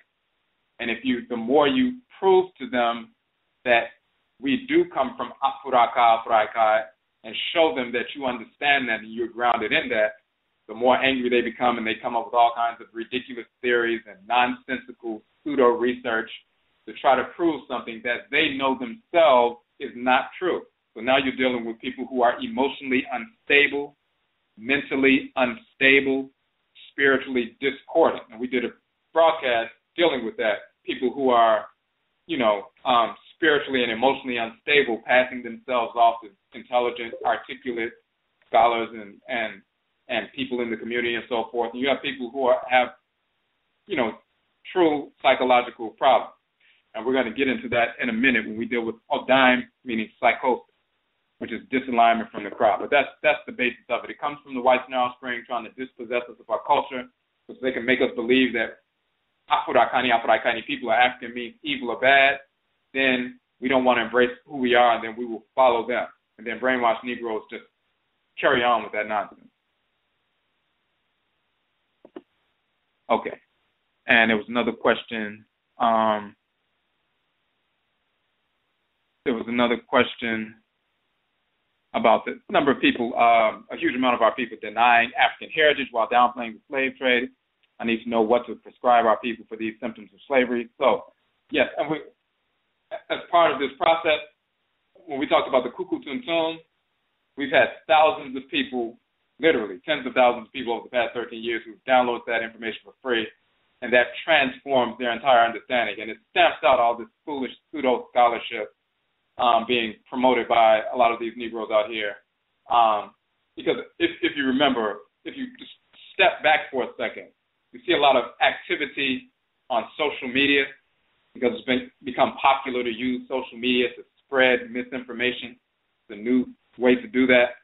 So So you see a lot of activity, and then people going to little events based on what they learned about via social media, promoting these foolish self-hating doctrines. But if you step back and think about it, in reality, that's less than 1% of our population. Most black people don't even know anything about these silly little groups. Most of our people are just brainwashed with Christianity and white culture in general, so they're already on that nonsense. And if somebody comes along talking about, hey, you need to be a Moor, you need to be a Hebrew, you need to be this, you need to be that, most of our people just dismiss that as nonsense, which it is. And they're already hooked on nonsense. It's like someone who is hooked on, cigarettes. And then somebody says, hey, I know you're hooked on cigarettes, but here's some heroin, why don't you try that?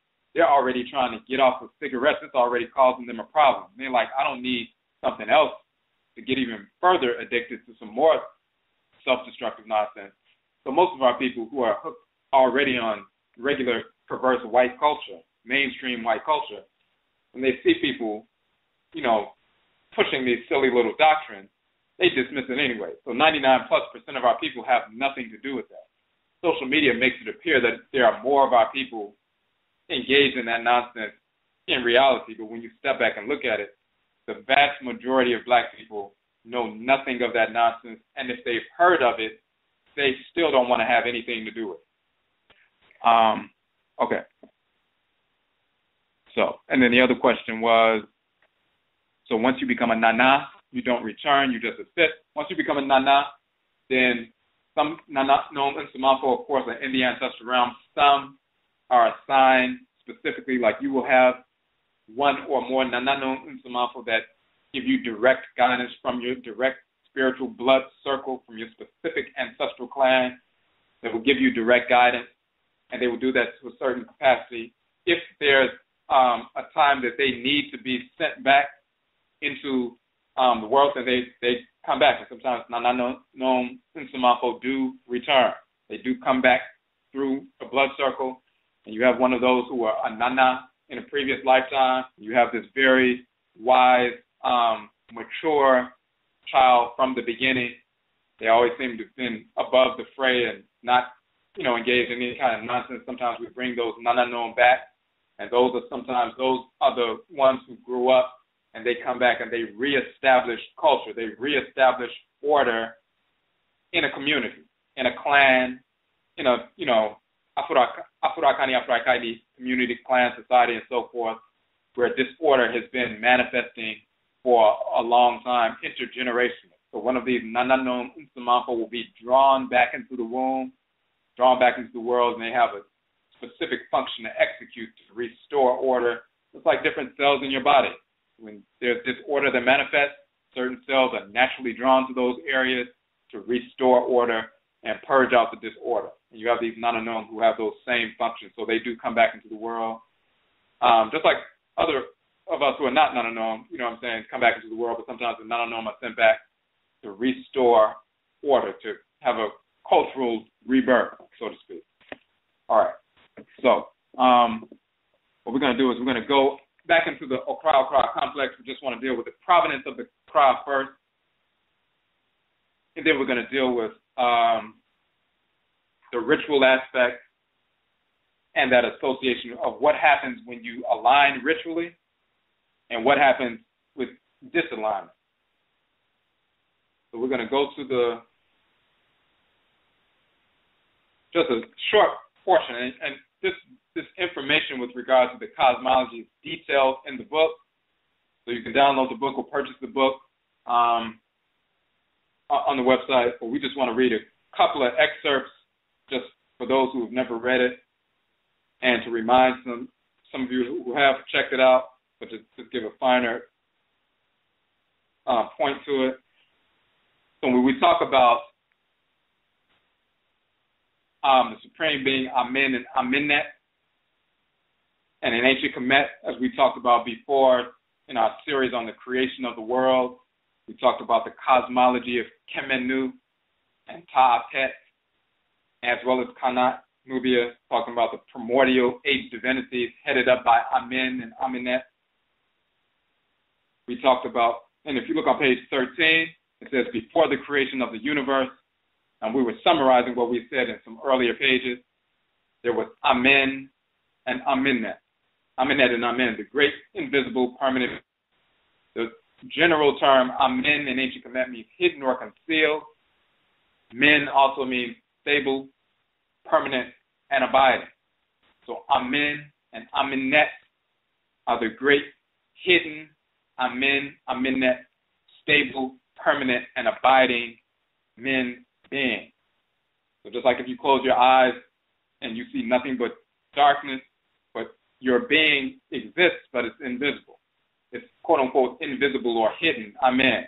But it is a being that's stable, permanent, and abiding, Amen. So Amen and Amenet are the great being, permanent and abiding, but hidden, quote-unquote, concealed, meaning invisible. They birthed thought or consciousness soul, which manifested as an all-pervasive, all-encompassing blackness, Ka and Kait. The black substance of space came into being. That is the black plasma. It is an entity. It is the physical seed of the spiritual, expansive, and contractive forces of consciousness called Ka and Kait. That's the original Ka and Kait, the original Okra or Okraa, given birth to by Amen and Amenet. As we talked about in previous broadcasts, when Amen and Amenet first sent forth vibration in the form of Kait or Ganga, they released the spiritual forces that would become Ka and Kait, forces of consciousness. They gave birth to their own capacity to generate thought forms, ideas, and so forth. They gave birth to their own consciousness. It's like you have consciousness.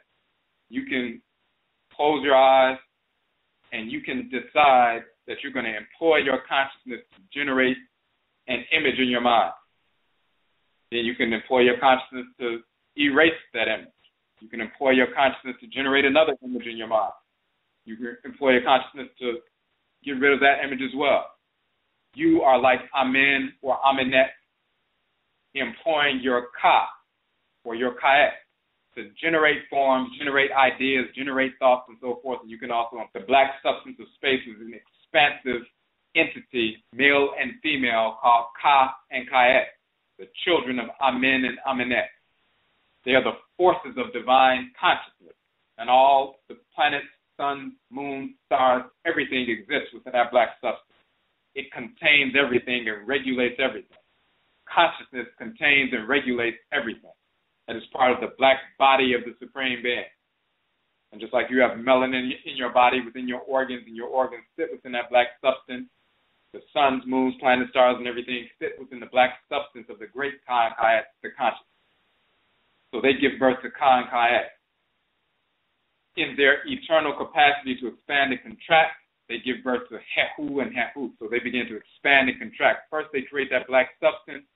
Then they create Hehu and Hehu, the male and female forces of expansion and contraction, vitality and breath, and forces began to expand and contract that black substance. Once that black substance begins to expand and contract, then there's the birth of waves of energy within that black substance, and that wave energy, the black substance now becomes fluid, and there's a manifestation of waves, and those waves are Nun and Nunet. And then those waves unite and begin to wave very rapidly, and they give birth to an explosion of fire and light, spheres of fire and light, and that explosion of fire and light is the birth of Ra and Ra'et, the creator and creatress, the spirit forces of fire and light and energy that carve out black spheres within the black substance of space. That's why they are the creator and creatress.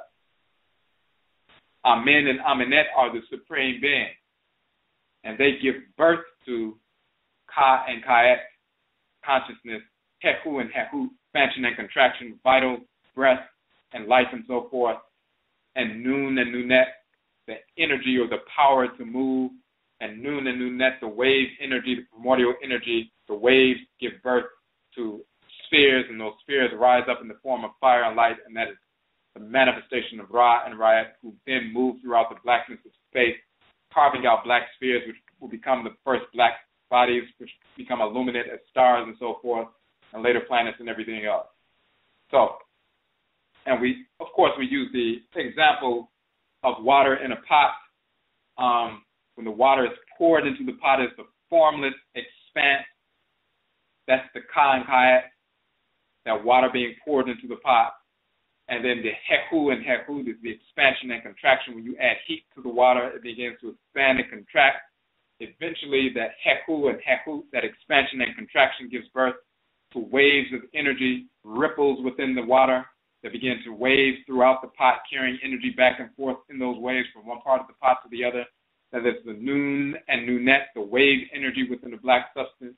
And then the ripples, when they unite, begin to ripple and wave so rapidly that they give birth to spheres that rise up out the pot and pop the bubbles. That is the rising up of the spherical fire and light of Ra and Ra'at that rises out of the black substance, the wave energy. That's the birth of the light. The spirit of Ra and Ra'at animate that light, and then they move through the black substance of space, carving out spheres of black substance, which become black bodies, stars, planets, and so forth, and on and on.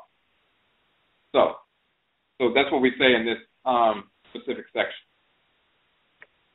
The reason we read that, so when we said Hehu and Hehu, they activated their primal inactive energy, Nu and Nut, or Nun and Nunet. As the energy began to vibrate, spheres of light and fire, Ra and Ra'at emerged from the blackness. This was the beginning of creation. Ra and Ra'at manifested through the spheres of light and fire. Thus, before manifesting, Ra and Ra'at were formed within the black substance. And then we go on and we talked about some more information. We show some hieroglyphs showing Ka and Kait, the fathers of the gods, and Kait is the mother or grandmother of the gods and so forth, gods and goddesses. We show those hieroglyphs to prove that. Now, we talked about that because we wanted to talk about the provenance of the Kra, the great black substance of space. A portion of that, one of those, a sphere that was carved out of that black substance was our sun. Remember, suns or stars are black bodies according to physics, of course. When they become illuminate, they become, illuminate bodies, and then they give birth to projectiles that become planets and so forth. When Ra and Ra'at's energy moves through the first primordial earth, they enliven the primordial earth. The black sphere is a portion of the black substance of space, of course. A portion of that becomes the earth's landmass. When we are created, a portion of the earth's landmass makes up a portion of our bodies. Our bodies, of course. The black substance within your body, melanin, comes directly from the black substance of earth, which ultimately comes from the black substance of space.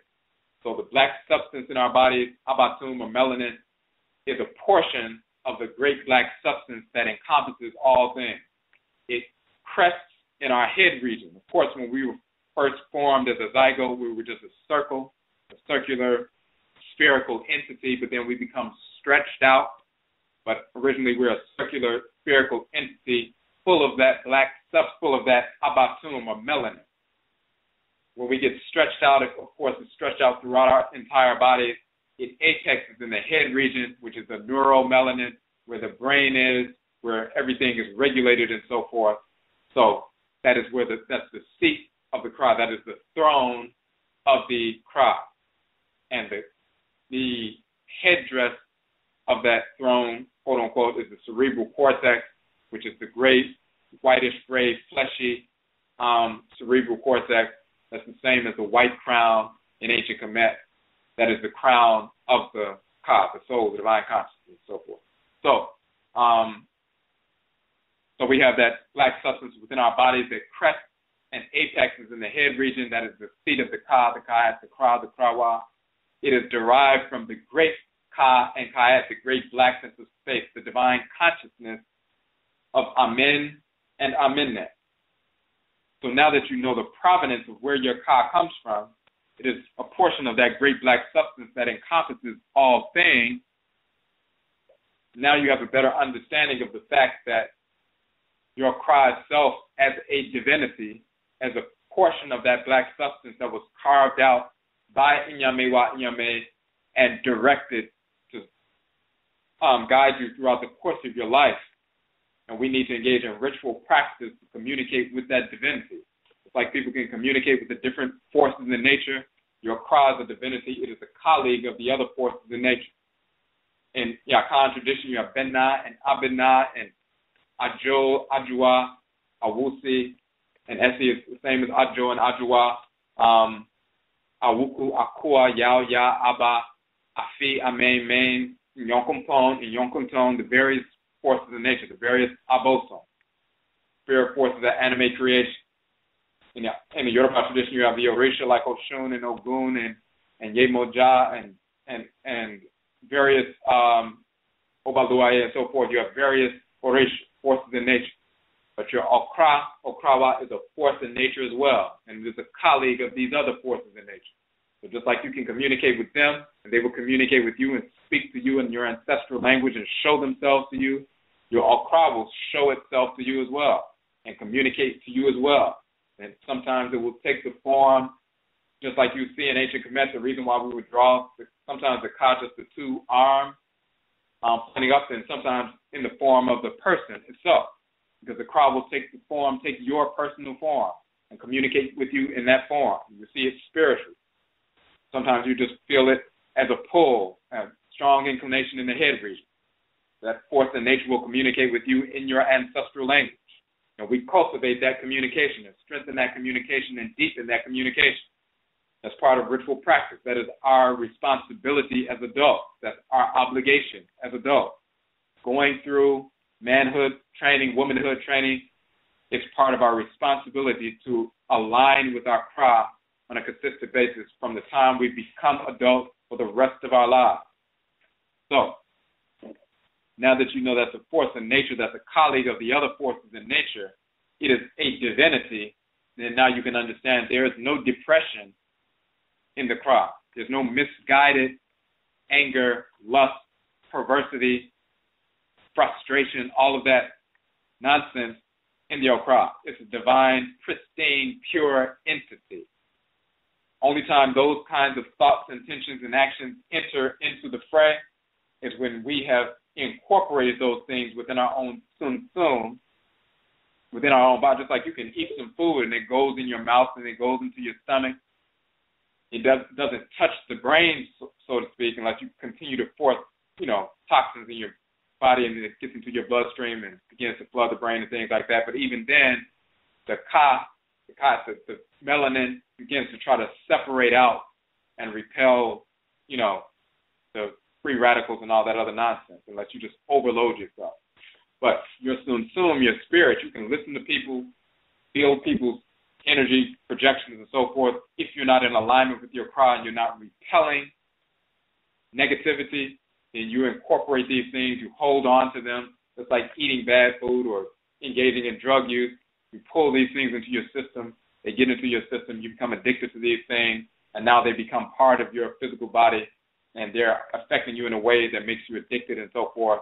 And you're engaged, whether it's a physical addiction or you engage into addictive kind of behavior, incorporating self-destructive thoughts, intentions, and actions, and you begin to operate on those things as habits.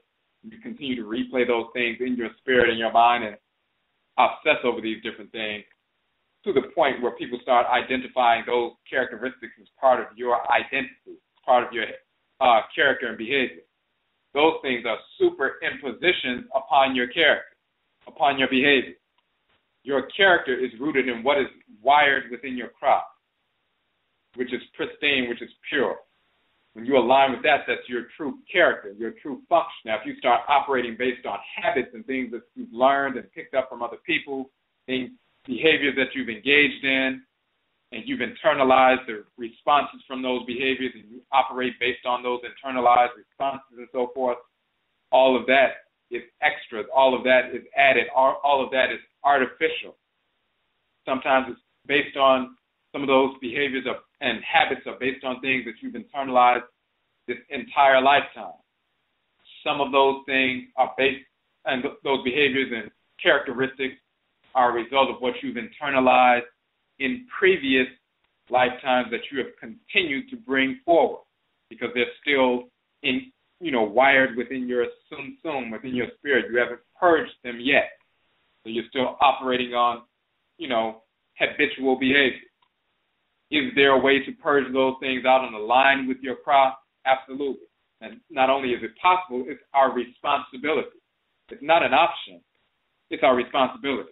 It's not natural for us to engage in self-destructive, immature behavior like Joseph. You have a child who's 2 years old, 3 years old, they're playing with another child. One child takes the child's truck or toy, snatches it, and the child begins to cry, or they throw something, or they try to hit the other child, and you say, no, don't do that, share, don't operate like that. So by the time they're 3 or 4, they're no longer engaged, and every time something goes wrong, they sit down and start crying or throwing things or just laying on the floor and going crazy because they're not babies, and you teach them, stop acting like a baby.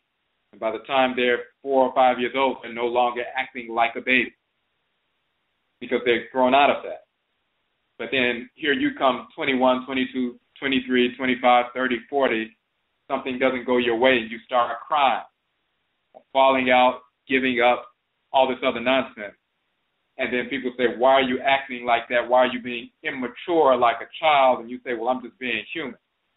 Now, you can't tell your 4-year-old that's acting like a baby, but once you become 40, then it's okay because that's just being human. Being human, that's being childish. It's not part of your crop. It's not part of your soul, your divine consciousness. And we've proven that through the book if you know what your cry is. And once you begin to engage the cry ritually, you'll notice a clear difference between the guidance and the direction you get from your own cry and these internalized, conditioned behaviors. And once you notice that clear distinction, that clear separation, you can begin to purge out those self-destructive behaviors and align yourself with the kinds of behaviors that are a manifestation of what is written in your crop. So, one thing we want to check out, if you look on page 47 in the book, in the Okraa Complex, the Soul of Akanfo, and you see the image of the kuduo, which is a ritual vessel dealing with the ritual cleansing of the crop, ritual process. We're going to get into that. Before we get into that, it's 10:53, about 6.5 minutes left in the broadcast as far as online. If you want to listen beyond 11 o'clock, you must call in before 11 o'clock, because once 11 o'clock hits, the only people who will be able to continue to hear are the people who are on the phone line.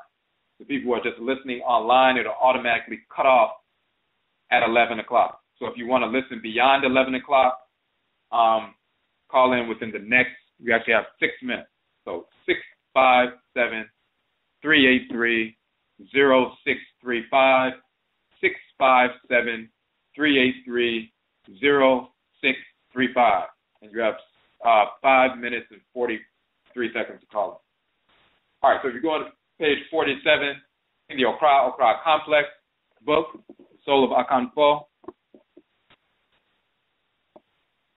the image you see is a ritual vessel. And when we're talking about, even though we're talking about it in Akan terms, the language of ancient Kemet as well as the Akan terms, so Ka, or Kra, soul of divine consciousness, the same force, of course, exists within all Afurakani, Afuraitkaitnit people, and of course our people only, as we said earlier. So every language has a term that designates this force that dwells in the head region. So it's all fundamentally the same. There are slight differences in the way we approach that force ritually based on our ancestral blood circle, but everybody has a divinity that's assigned to them by the Supreme Being that dwells in the head region. So in Akan, we say the Okra, or the Okra. In the Yoruba tradition, they say the Ori Inu, the inner Ori, the inner head, the divinity that dwells in the head region. In Vodun, they say the Se Lido, which is the divinity that dwells in the head region. In the Igbo tradition, they call it the Chi, C-H-I, the force, the nature, the deity in the head region that all spirituality revolves around. So every group, no matter where we come from in the world, thousands of years, we've always communicated with this force in nature, and we have a name for it in our different languages. So as you're reading and learning about this from the Akan expression, this is just the Akan language and the way we talk about it. But the force itself is the force itself. Just like the Akan people will call the sun the Oria. In Yoruba, they'll say the Orun, but they're talking about the same entity. We call the earth Asase, and they say Onile. It's still talking about the earth mother. We have two different terms for it, but we're talking about the same entity. When we say the Okra, and the Yoruba people say Ori Inu, we're talking about the same entity. So fundamentally, the structural components of this force and our approach to this force, the structural components that undergird our ritual practices are identical because it's reality. It's not like some people, because they're part of a different culture, they don't have a Okra or a soul, or they don't, quote unquote, don't believe in a soul. When you hear people talking that nonsense, like they say, well, it's different from West Africa to East Africa, Central and South, and everybody doesn't have the same understanding, and some believe in the deities, and some only believe in ancestors, and some have a soul, and some don't believe in a soul. When you hear people talking about that, you know instantaneously they do not know what they're talking about. That's nonsensical. Ask them what is their experience with the forces in nature themselves. Not what they read about what somebody else is doing, not what they've seen other people do ritually, participating and watching or observing rituals with somebody else, attending like a Yoruba ritual or something like that. What is your direct experience? You ask them with the Obosom, with the Orisha, with the Vodou, with the Nsamanfo and so forth, and they won't be able to answer that. This is why they spout out this nonsense coming from white anthropologists and brainwashed Western-trained anthropologists talking about differences in the culture or beliefs and cosmology, because they are not dealing with actual culture, which must be lived and practiced. So when we talk about the Obosom, we're talking about them from the standpoint of actually having invoked them, communicated with them, dealt with them with regards to divination and so forth. Direct communication. All right, so on page 47, this vessel, we have a quote. It says, in the past, this particular vessel in Akan culture is called the kudu or kuduo. In the past, kuduos with or without jewelry were often placed inside the grave or on top of the grave superstructure. Also, kuduos were used as containers to hold ritual offerings presented to ancestors and deities at shrines. And again, you have about 90 seconds to call in for those who want to listen beyond 11 o'clock. 657-383-0635, 657-383-0635. Got about a minute to call in. All right. We're saying in the past, the kuduos, with or without jewelry, were often placed inside the grave or on top of the grave superstructure. Also, kuduos were used as containers to hold ritual offerings presented to ancestors and deities at shrines. Kuduos were exhibited in the quote-unquote stool rooms and at festivals. Kuduos sometimes served as vessels containing quote-unquote holy water used in the ritual purification of a chief's soul.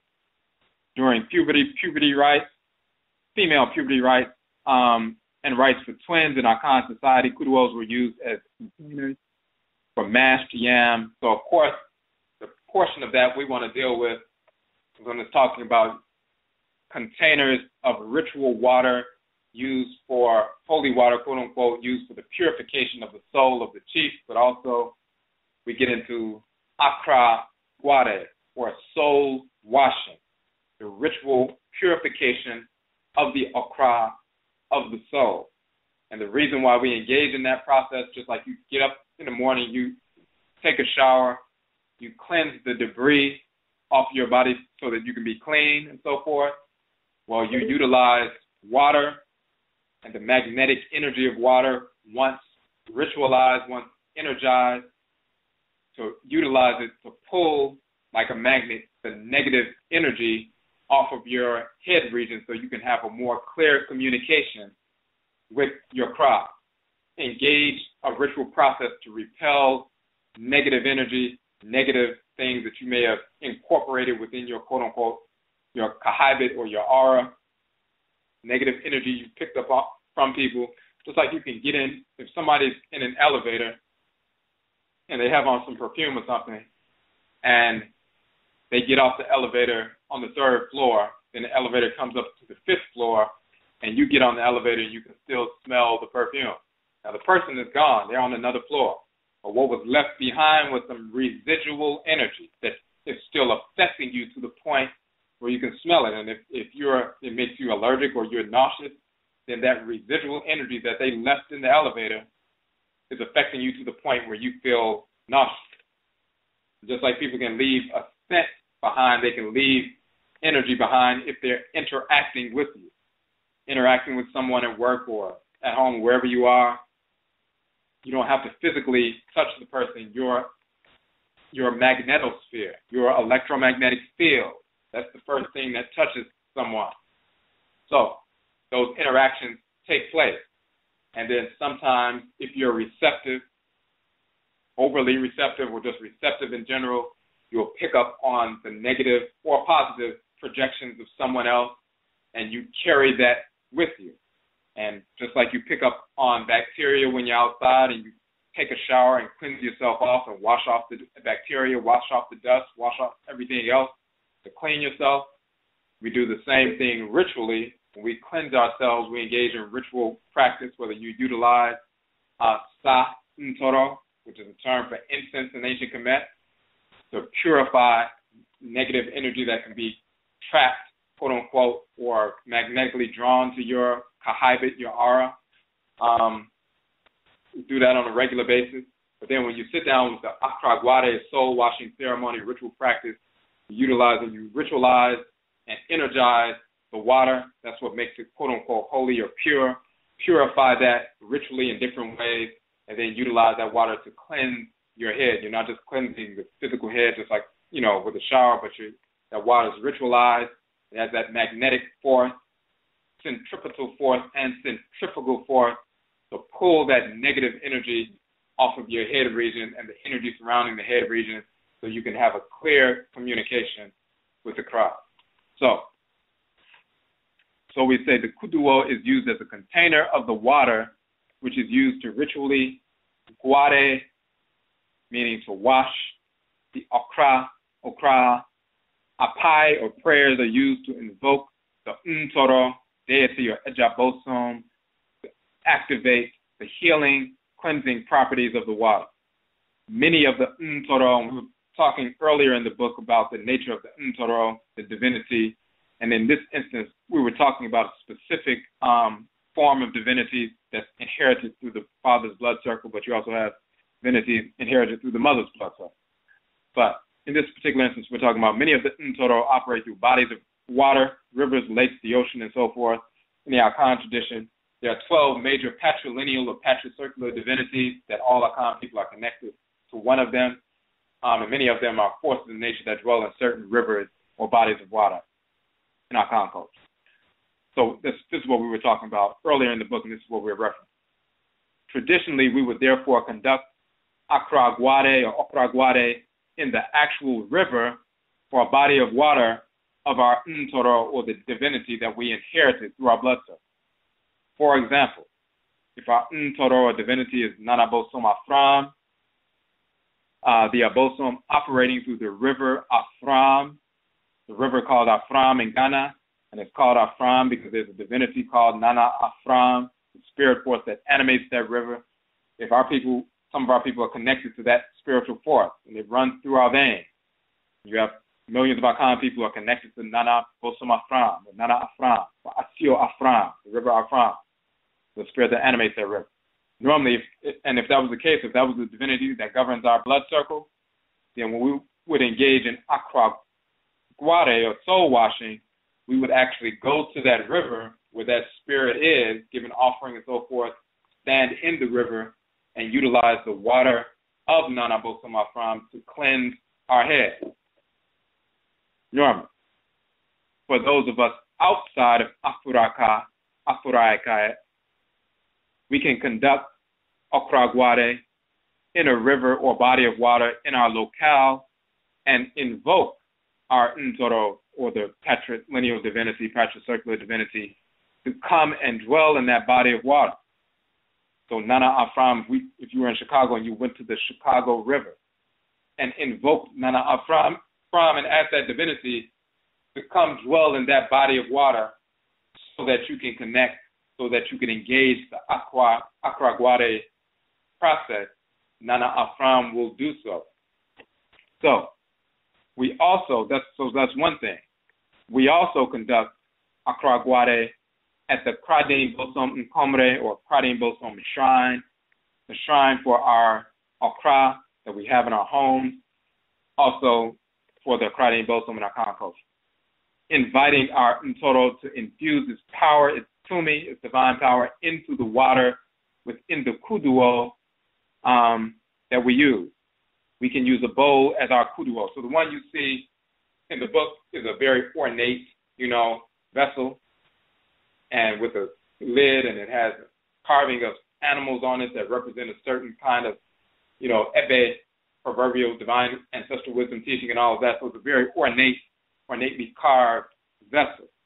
But a kuduo simply means a vessel. So we can use a bowl, a glass bowl, as our vessel, as our kuduo. It's just a container. That's all it is. So we can use that where we are and fill that up with water and ritually prepare the water. So the water, now activated because we asked the Obosom to take up residence in the water. Now that the water is activated, it is used to ritually cleanse the head, the shrine of the Okrawa within the body. So your head is the shrine of the Okra. You're cleansing your Okra's shrine.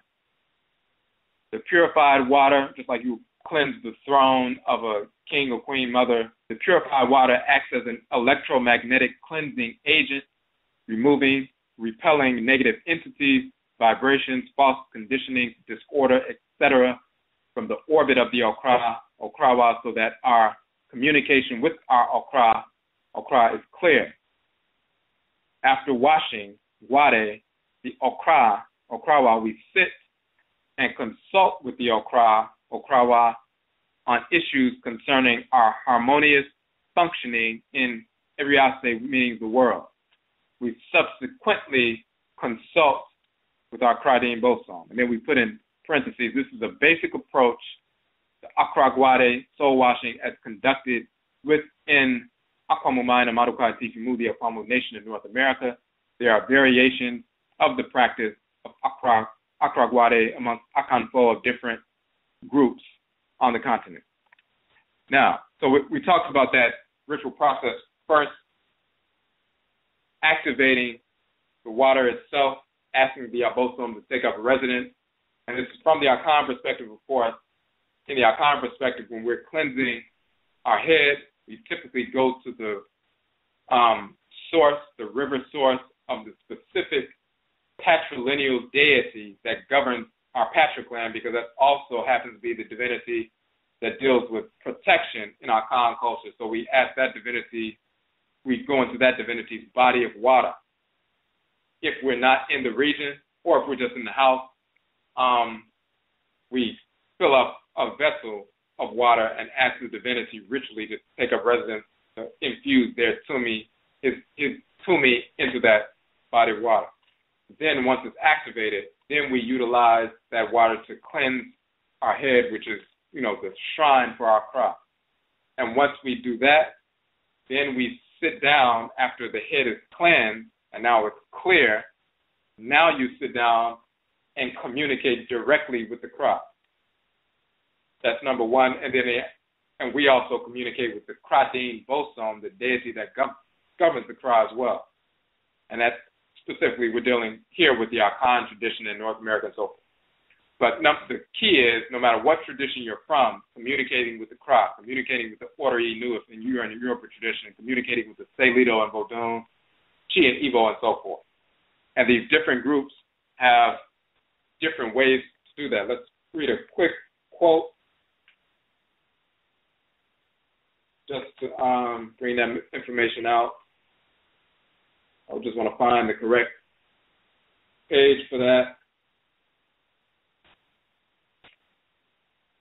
Just give me a second real quick. And, of course, if anybody has any questions or comments on the phone line, you can hit the number 1. So we can see that your hand is raised. There was one particular quote we were just looking for. Okay, on page 32, we have a couple of quotes from, one is from an Akan author. This was written back in like the 40s and 50s. Then there was another quote from a Yoruba author. We show an image of the Kuduo, the Akan vessel. The Akan author says the Okraa, the deity, the Okraa, is worship, is given offering. Among some of the Akan tribes, each person has an altar for his Okraa. And that came from the Akan, the soul, written by Sam K. Akeson. Another quote from a Yoruba author. He says, the Yoruba religion focuses on the worship of the Orisha because of the belief that they act on behalf of Olodumare, who is too exalted to be approached directly. Yet, Olodumare is directly involved in the day-to-day life of an individual through his or her Ori Inu, also called Ori Apere Asiniwaye, the venerable head, one's guardian spirit in the physical world. Thus, in the past, every adult Yoruba dedicated an altar to the Ori Inu. The practice continues today in the rural areas. So that was from the article Ori Lonise, the Hermeneutics of the Head and Hairstyles Among the Yoruba by Babatunde Lawal. So both of these authors are pointing to the reality that in the past, and they were, Babatunde Lawal is writing recently, the other authors, the Akan authors, writing back in the 40s and 50s and so forth. In the past, everybody would have a shrine to their Okraa or their Ori.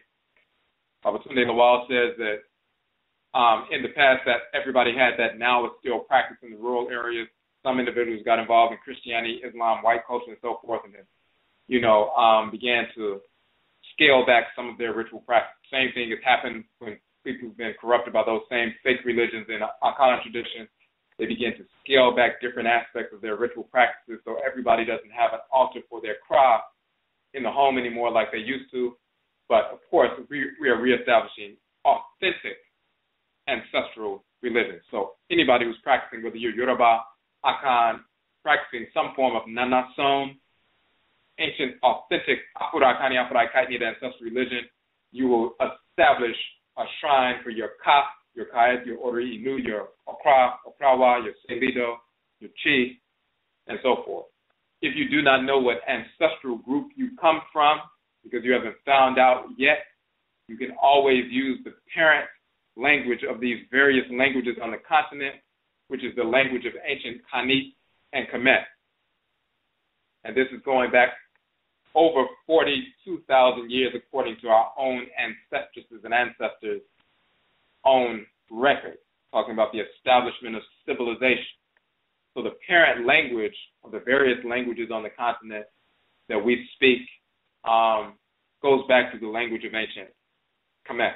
So you can utilize that ancient ancestral language, and your ancestresses and ancestors, of course, respond to that because the language we speak now directly derived.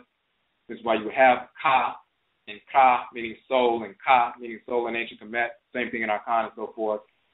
The term Eni, meaning I in ancient Kemet, and Eni, meaning I in Akan, and Aro, meaning mouth in Kemet, and Ano, meaning mouth in Akan, and so forth. And you can find the same correspondences across the continent.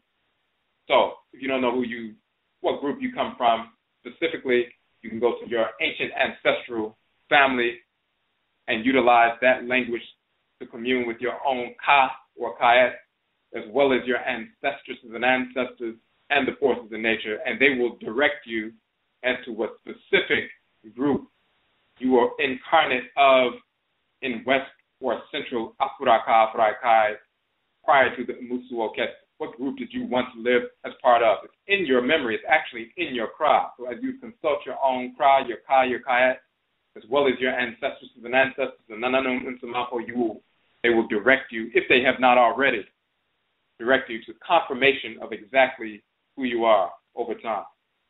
So, and that time frame varies from individual to individual depending on their consistency and seriousness with regard to their, ritual practice with the crowd, with the Nsamafo, with the Obosom, and so forth. All right. So we want to get down to the next section. Let us just get to one more section, and then we're going to check to see. We have a couple of phone calls.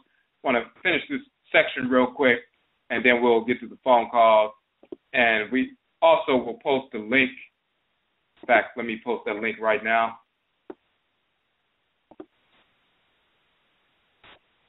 Okay, so we have a link to a basic prayer, a ritual prayer, written in the language of ancient Kemet, with the actual language, then the English translation, some background with regard to the terms and how they're vocalized, what they mean and so forth, as well as an audio file so you can hear the prayer being spoken.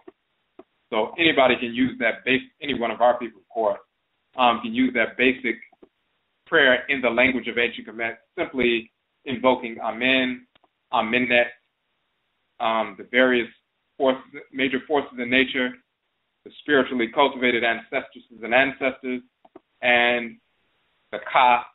And there's a separate little prayer on that same page to the Ka and the Kait. So anybody who doesn't know exactly what group they come from, you can utilize that basic prayer because it's an ancestral, prayer. You can utilize that for a libation as well as to start off your susu pon, which is the term for meditation in our Akan culture, meditation, reflection, and so forth. For those who didn't have that. So let me put that link in the chat room right now. And for those who are not in the chat room, if you go on to the ojrafo.com website, you'll see that prayer on a few pages, on the index page, on the AKANFO NANASOM page. It's called Sample Vocalization of Apai Prayer from Kemet using Akan Tree. So when you see the one that says Sample Vocalization of Prayer, that's the link.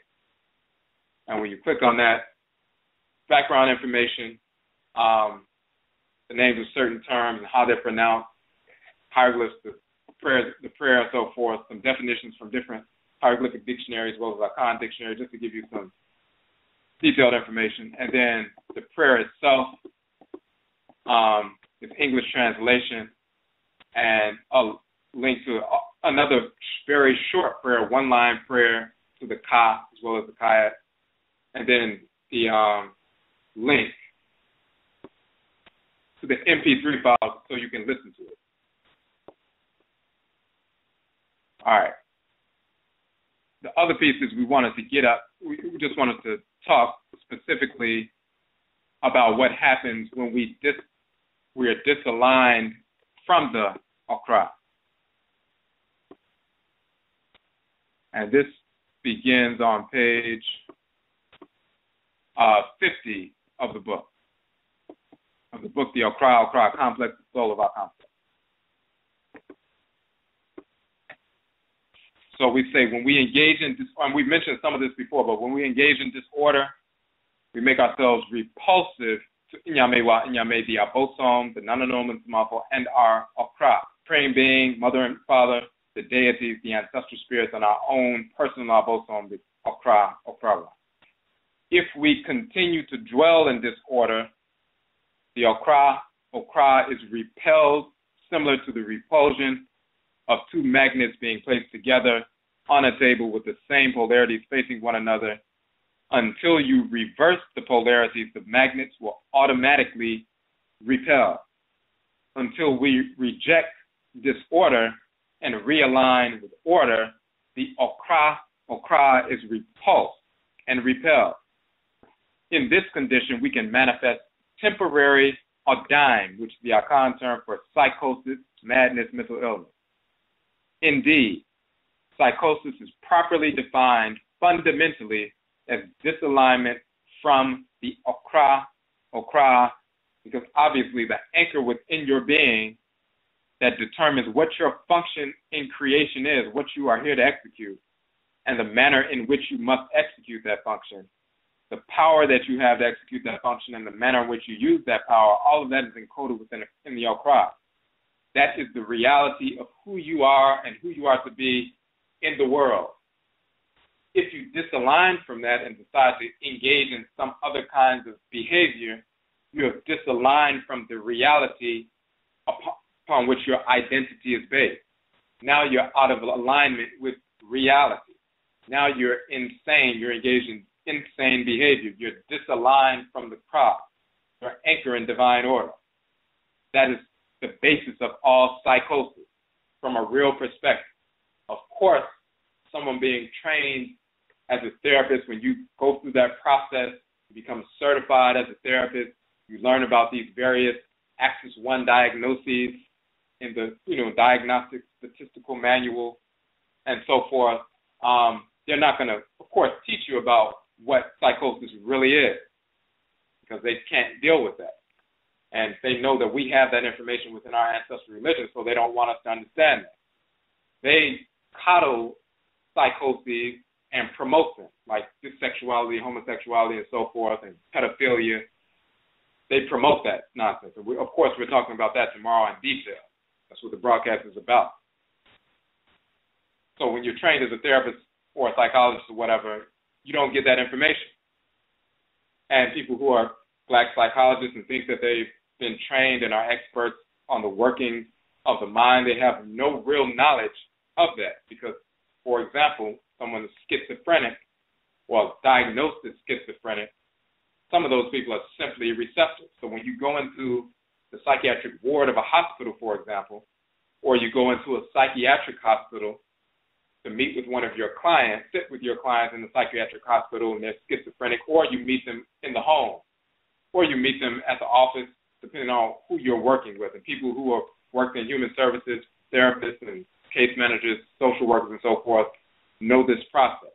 When you meet with your clients and they're diagnosed with schizophrenia, paranoid schizophrenia, whatever, some of these individuals, if you engage in ritual practice, you already know.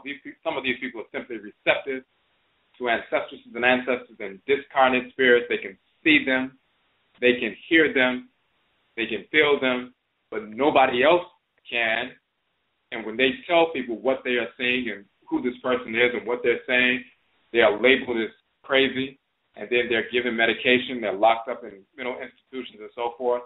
Some of those people, they're so distressed by the fact that they're experiencing these communications and nobody else is, and they're stigmatized, that they just want the communications to stop because all it does is cause them problems. Because if they respond to these ancestral spirits or discarnate spirits who are not related, then they're labeled as crazy. And sometimes these discarnate spirits are aggressive, and they don't know what to do about that. So they would rather just try to blind themselves or deafen the communication. So they begin to self-medicate, doing drugs and all other kinds of negative activity. Or sometimes they decide to stop focusing on the physical world because it's too much pressure and they're too frustrated, and they'd rather check out and focus on the non-physical world. Just like somebody who daydreams, sitting in school and the teacher calls on you and then you snap out of it because you're focused on something else. Well, you can come back to, the focus of what's happening in the moment. Some people would go into the quote-unquote daydreaming state, meaning they're not focusing on what's happening in the physical world. They're rather focused in the spirit realm because the physical world brings too much frustration, and they just remain focused there. It's not that they can't remove that focus and return it to the physical world. They don't want to. And as far as they're concerned, why would they want to? Because all it does is cause them problems. So they'd rather just focus on the spirit realm for most of the time. And those people are labeled schizophrenic and so forth. And a psychologist or a therapist who have been trained, whether they're African-centered psychologists, therapists, or whatever, but have never been part of ancestral culture and religion, they're trained to examine and diagnose, misdiagnose these people, put them on medication and everything else. When some of these people you give them one ancestral ritual to remove these negative spirits, and within 15 minutes, the problems they've been having for 10 years are gone. So these foolish psychologists and therapists thinking that they're engaged in some, form of therapy that's doing something for a client, and they've been seeing the client for years, once a week or twice a week for 45 minutes, and nothing has changed. All they've done is been able to keep the person calm and think that that's something intelligent. They don't know anything. They don't know what they're doing. They're just wasting people's time. So they don't understand psychosis. But psychosis is properly defined in real culture, in our culture, as fundamentally as disalignment from the Okra. Give me 1 second. I've got to fix something. We'll be right back.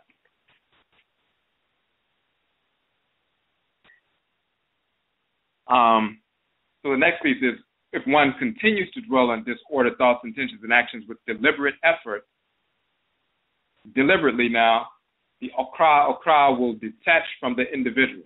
In our Akan culture, it is said that in such an instance, Nekra Driane, meaning his Okra has fled from, literally that divinity will separate itself from the head region. Detach. This is a grave situation which must be addressed ritually.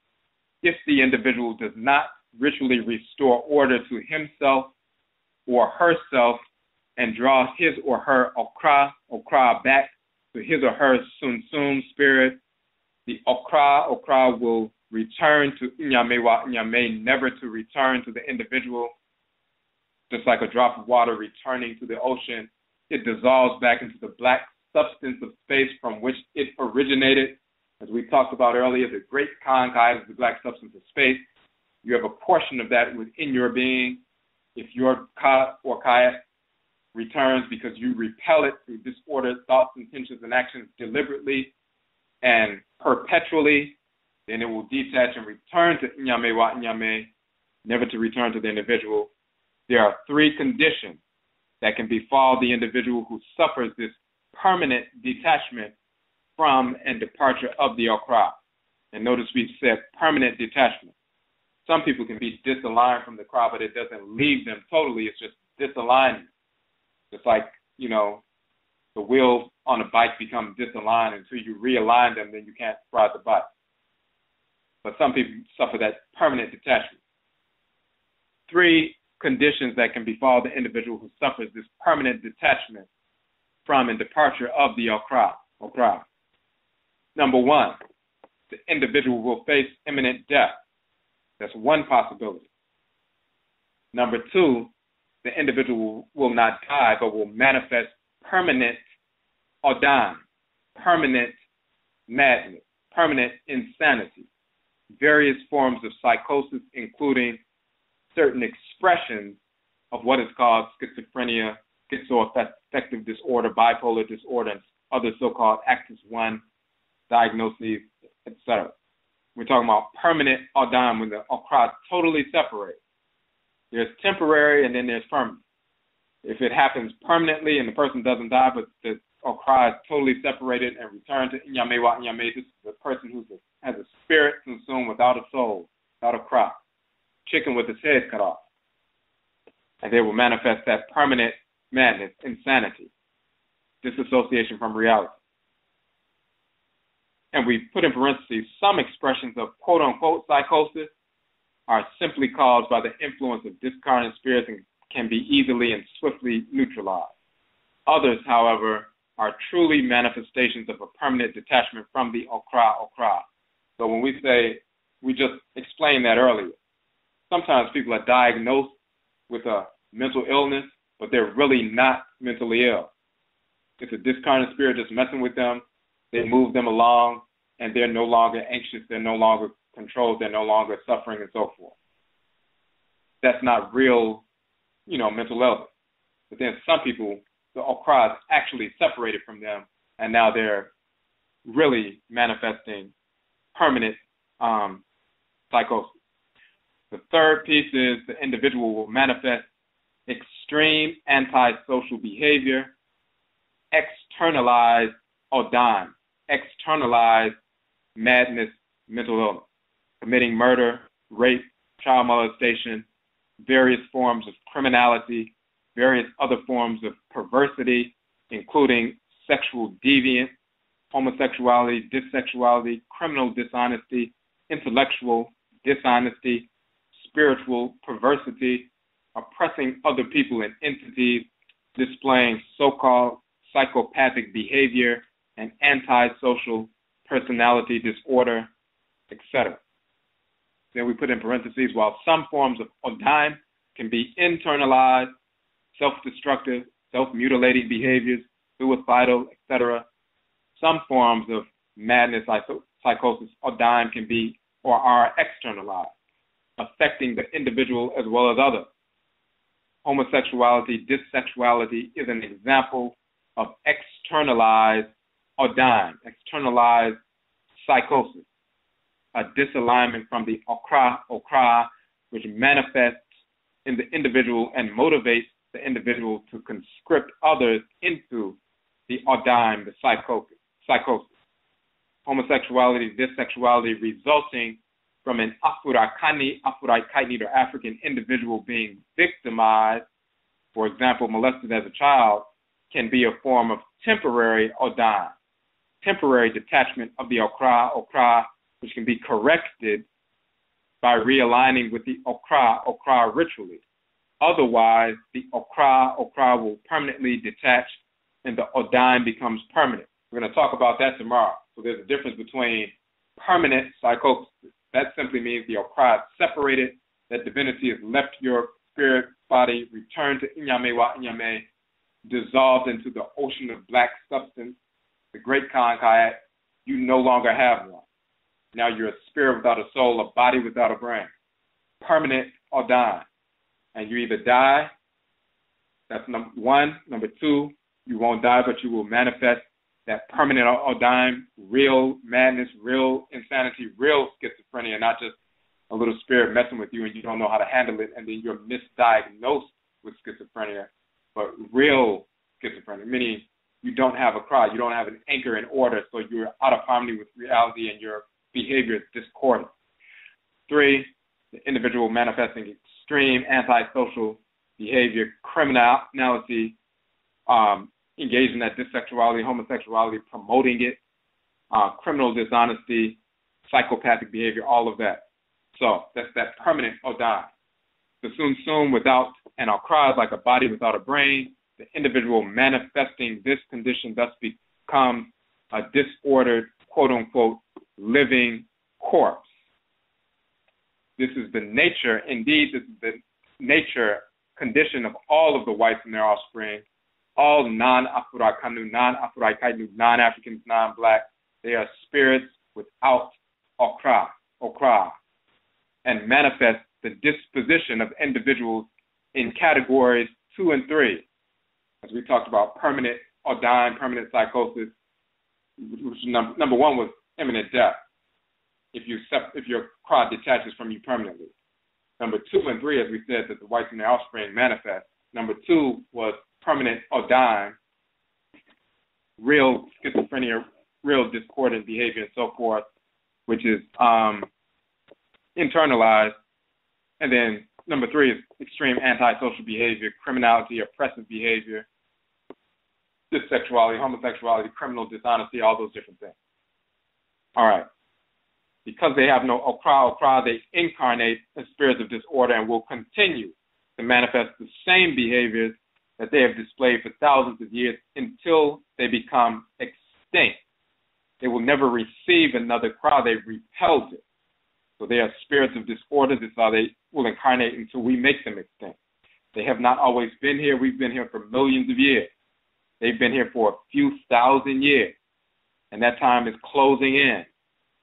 Biologically, genetically, with regard to the population growth rate and everything else. So they haven't always been here and they will not always be here.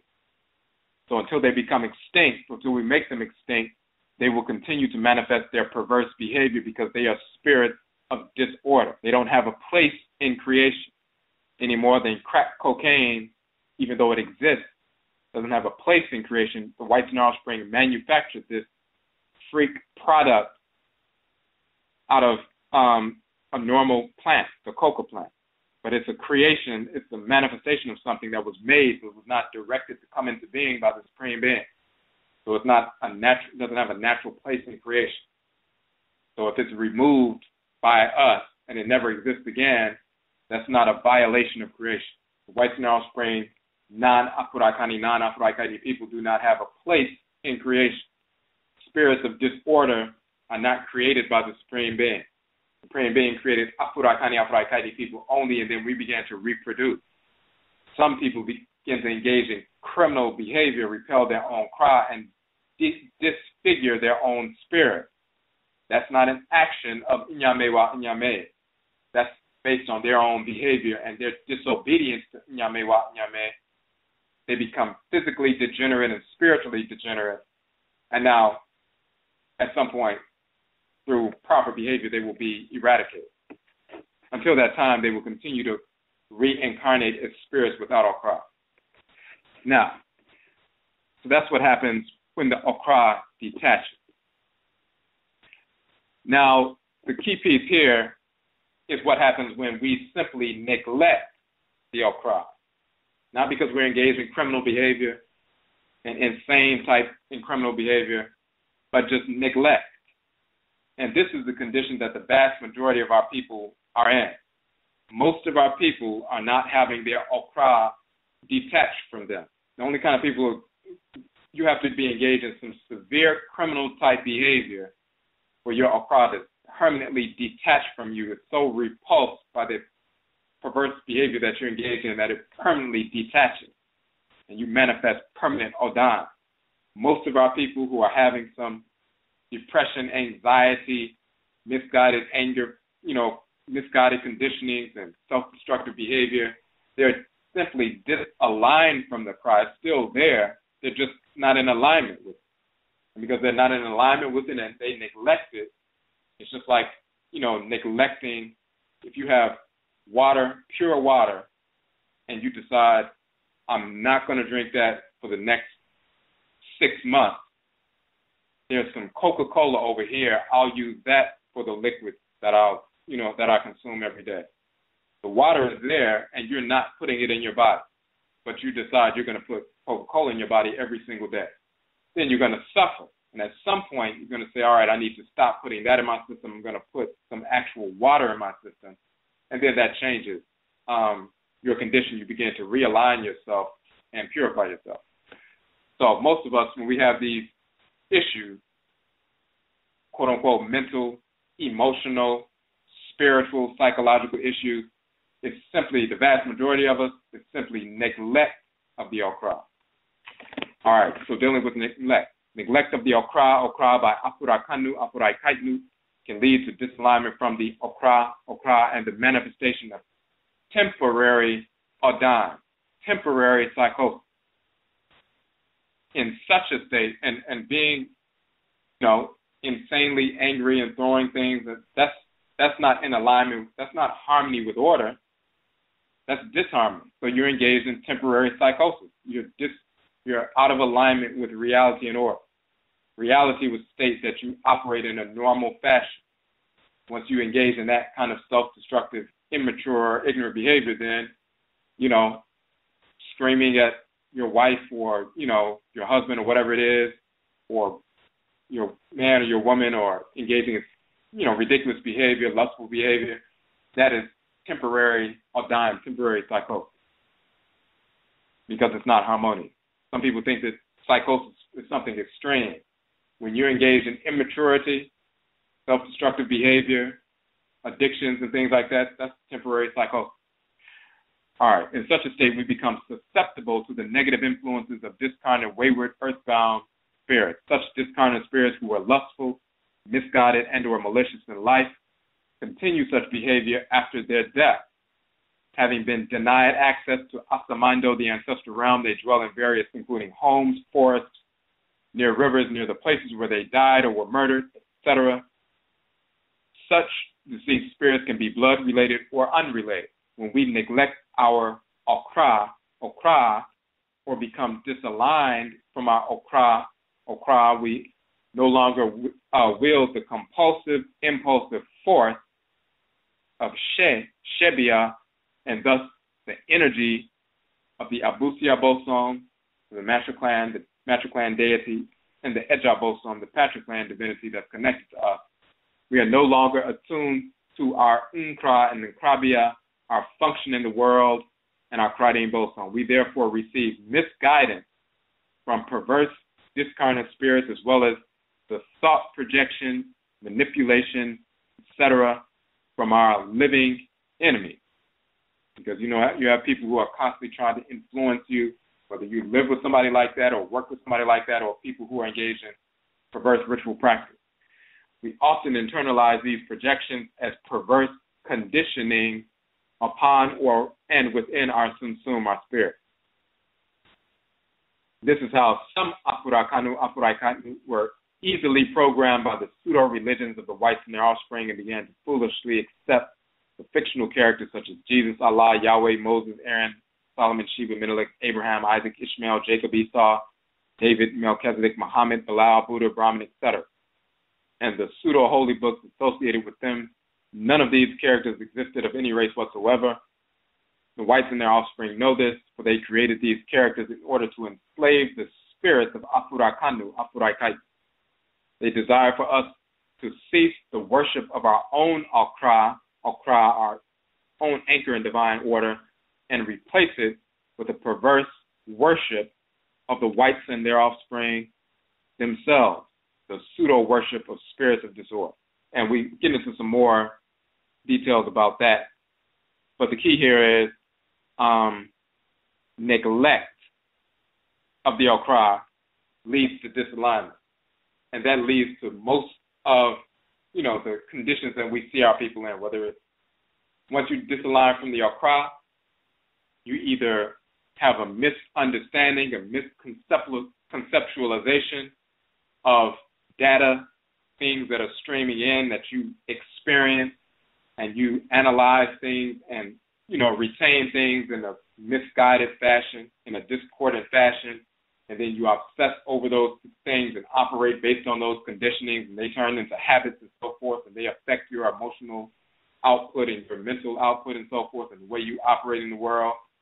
Or you're influenced by negative discarnate entities or just ignorant discarnate entities with their false conceptualizations, whether it's deliberate or out of ignorance.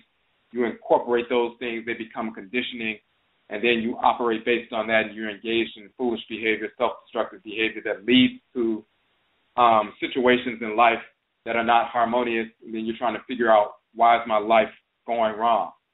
Either it's based on those conditioning, based on your own ignorance because you disaligned from your craft, and therefore you don't perceive things and make proper decisions, harmonious decisions, because you're out of alignment with your Okra, or because you're influenced because of disalignment from the Okra.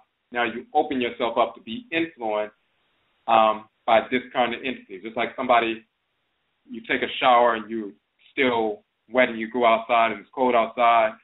Now you are compromising your immunity. Things that normally would bounce off of you, now the bacteria can get in and you become, sick because that bacteria entered into your system. Your immune system was compromised. If you disalign from your craft, you open up your quote-unquote spiritual pores, and now you open yourself up to your spiritual immunity being compromised. And when it's compromised, you're not able to repel negative or disordered vibrations, thoughts, projections, conceptualizations. Those things enter you. They enter your own sunsum, your spirit. Sometimes you recognize them as projections from other people and beliefs from other people and intentions from other people. And sometimes you assume these are your own thoughts, your own conceptualizations, your own beliefs and so forth. And you incorporate them saying, well, this is just how I feel, and you're really being influenced by someone else. And then you take this on as part of your identity, which is foolish. Your identity is rooted in your Okra, your Okrawa, and then that shapes your sunsum, that shapes your spirit.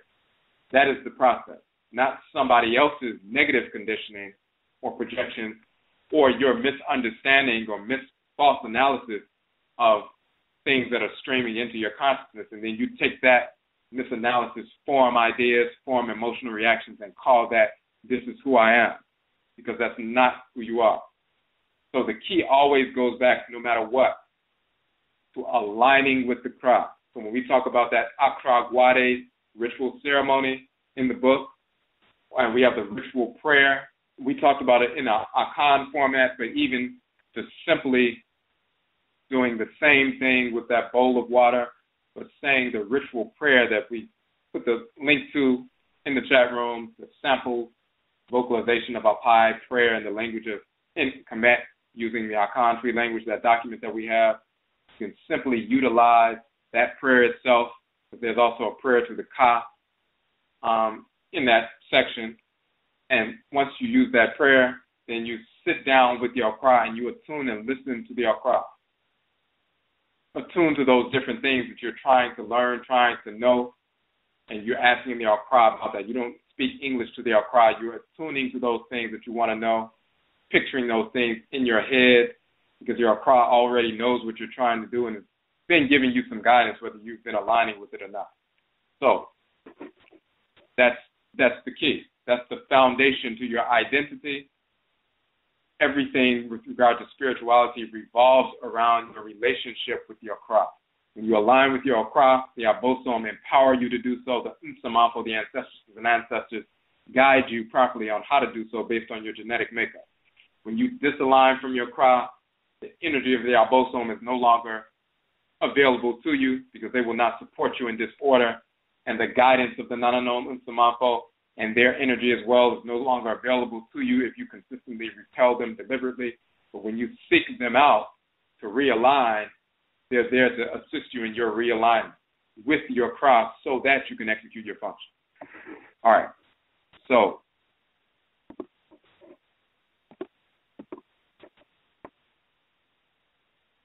okay, so we want to take a few calls, and it's 11:48, so we can take a couple of calls before broadcast cuts off.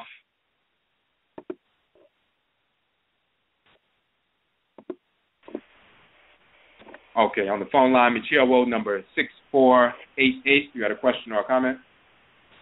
All right, what's going on, man? You have really answered it already, but just referring to the Moors, I was going to ask you, like, how do we try to get through the psychosis that they have, Moors and Hebrews, trying to deal with them, but you kind of already said it, they're working with false spirits, they're not in line with the universe the way they need to be, really, send us to slavery. So, really, you answered the question, within the 30 minutes that I actually pressed the button anyway, so.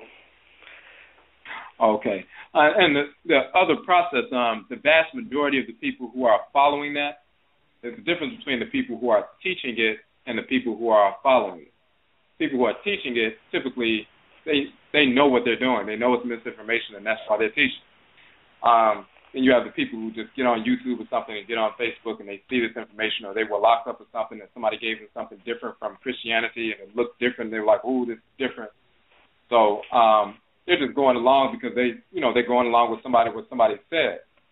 But there's two things. Number one, giving them accurate information that combats that nonsense, accurate, detailed information. So when we published the book More Means Dead, we've had a number of people who used to be involved in Moorishism who left that nonsense alone just by studying that book, as well as the Kuku Tuntum, the ancestral jurisdiction. We've gotten people who were, one brother said he was a sheikh in the Moorish Science Temple. He left that nonsense alone. We've had other individuals who are, quote-unquote, Hebrews and Christians and Muslims and so forth, who have left all of that nonsense alone once they got some real information through, for example, the Kuku Tuntum, the Uben Shang, the book, the Okraa Complex, and so forth. So accurate information very often knocks that out. Then when people begin to engage, ritually in their own culture, then it's done. But very often, a majority of the people just need accurate information. And once you provide that to them, and then our books, the ebook versions, are free. Even if they want to try to combat people in public or combat people online or get into an argument with somebody in person, once that information is free, and if they really want to know, and they can do it in the privacy of their own home, and not feel like somebody is, making them do it, feel like they're doing it on their own, they end up getting that information, accessing it, even though they were arguing with people in public. But they'll get that information to see, because their Okra is leading them, it's pushing them to go get that information. And their Nsamanfo are pushing them to go get the real information, because all it's doing is confirming what their Nsamanfo and their Okra have been telling them all along. So those people end up getting that information, and then they end up coming out of it. So we've had people from Christians, Muslims, Moors, Hebrews, all these foolish titles, who have left all of that nonsense alone, many of them just from listening to the Kukultun, the ancestral jurisdiction, one time. Yeah. All right. If you don't mind, let me ask one more quick question. How is it that we're having so much confusion trying to translate what certain stones say? And does this say Israel, and does this say Yahweh, or does this Yahweh mean what they want it to mean, and all that type thing? Like, what? Like, do you know how to decode that to the point where people can see it clearly? Well, now there's one, for example, there was what they call the Israel Stele, the Stele of Mer in Ptah. They'll say that's the only extra biblical source where the term Israel is written down. We have published a document showing that it doesn't spell Israel. It says Yisrael, which is the valley of Yisrael or Jezreel in that region, which has been there for thousands of years, and it means El Sol. And the deity El, which is different from the deity which later became known as Yahweh. Yahweh is a corruption of Habwe, which is a title of Tahuti, but El is in ancient Kanana, prior to the whites and their offspring coming. It's the same deity from ancient Kemet. El and Elat is Ra and Ra'et, and Yah or Jah and Habwe is the Tahuti. So we go into detail about that, but there were no ancient Hebrews, there was no ancient Israel, and we proved that in that document. The thing is, the whites and their offspring already know that Hebrews never existed. They know all of that.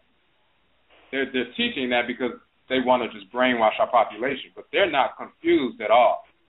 So our people who are still trying to hold on to this nonsense, they very often just run with the misinformation that's deliberately put out by the whites and their offspring. But when some people come forward and say, hey, the whites and their offspring align, it's just like all of the whites and their offspring know that the people of ancient Kemet were black. It's not like they were wondering if they were or not. Once they went there and saw these black people all over the walls, their response is, we have to lie and pretend like they were white because we can't let black people figure this out. And it was easy to do that in the 1920s and 30s because there was no such thing as black people flying to Kemet with handheld camcorders and sending pictures back on their smartphone. And that was not even a possibility as far as they knew. In fact, when they first got over there, we were still in slavery. So if they said, well, we're just going to lie about it in our books, who would find out? So their automatic response was to just build up a bunch of lies. But they've known all along. So it's not like they're confused. And the same is true about Israel and Muhammad and all these different things. They know these characters are fictional because they created them to enslave our people. Our people who are enslaved, they will follow what the enslavers lie about because they're still enslaved to these false doctrines. But there's no confusion on the white side. The only confusion lies with the people who are trying to hold on to these doctrines and make excuses for this flimsy so-called scholarship. Like when we put the information out about Jezreel being the actual title and showing that in the in the text and so forth, the same thing can be done like in the Kukultun, we show that Abraham, Isaac, Ishmael, Muhammad, Jesus, all these characters didn't exist. What deities from Kemet they stole titles from and so forth. So it's not really difficult. It's just the people who are still trying to hang on. And you'll notice you give them accurate information and they'll either try to neglect it and dismiss it or read a section of it and then try to twist it around. They're trying to figure out a way to hold on to nonsense. And that's part of that psychosis. But again, you give them some real information and then let them marinate with it and not even entertain their silly little arguments and play their game. Give them real information and then let them go. Because if they don't have anybody to engage with or argue with, now they have to either deal with the information or not, because you won't allow them to fight you. You're like, all right, this is information, that's it. No more arguments. You know what I'm saying? Then you shut them down. Now they only have two choices. Either deal with the information, or as long as you argue with them, they stay alive. They can continue their nonsense. If you cut them off, then you cut that road, that opportunity away.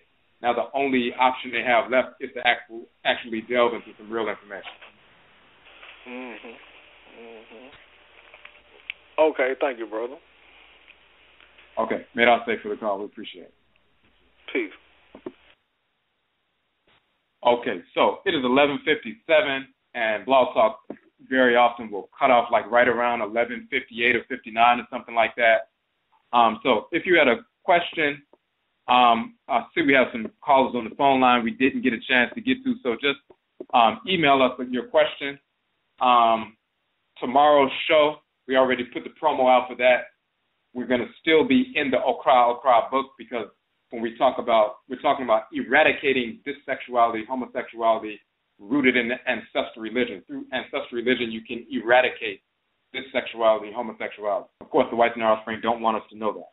So we can. So and it's still rooted in dealing with the Okraa and realigning with the Okraa, and so forth. So you can bring some of those questions tomorrow as well, or just hit us up on the email. So again, Yedase, we thank you for tuning in, and we will connect tomorrow. Hit us on email or on Facebook. It's Afuraitkaitnit. If you have any further questions or comments, just send us an email via Facebook. Okay, so Yedase, we thank you, and Yebeshia Bio, we will meet again.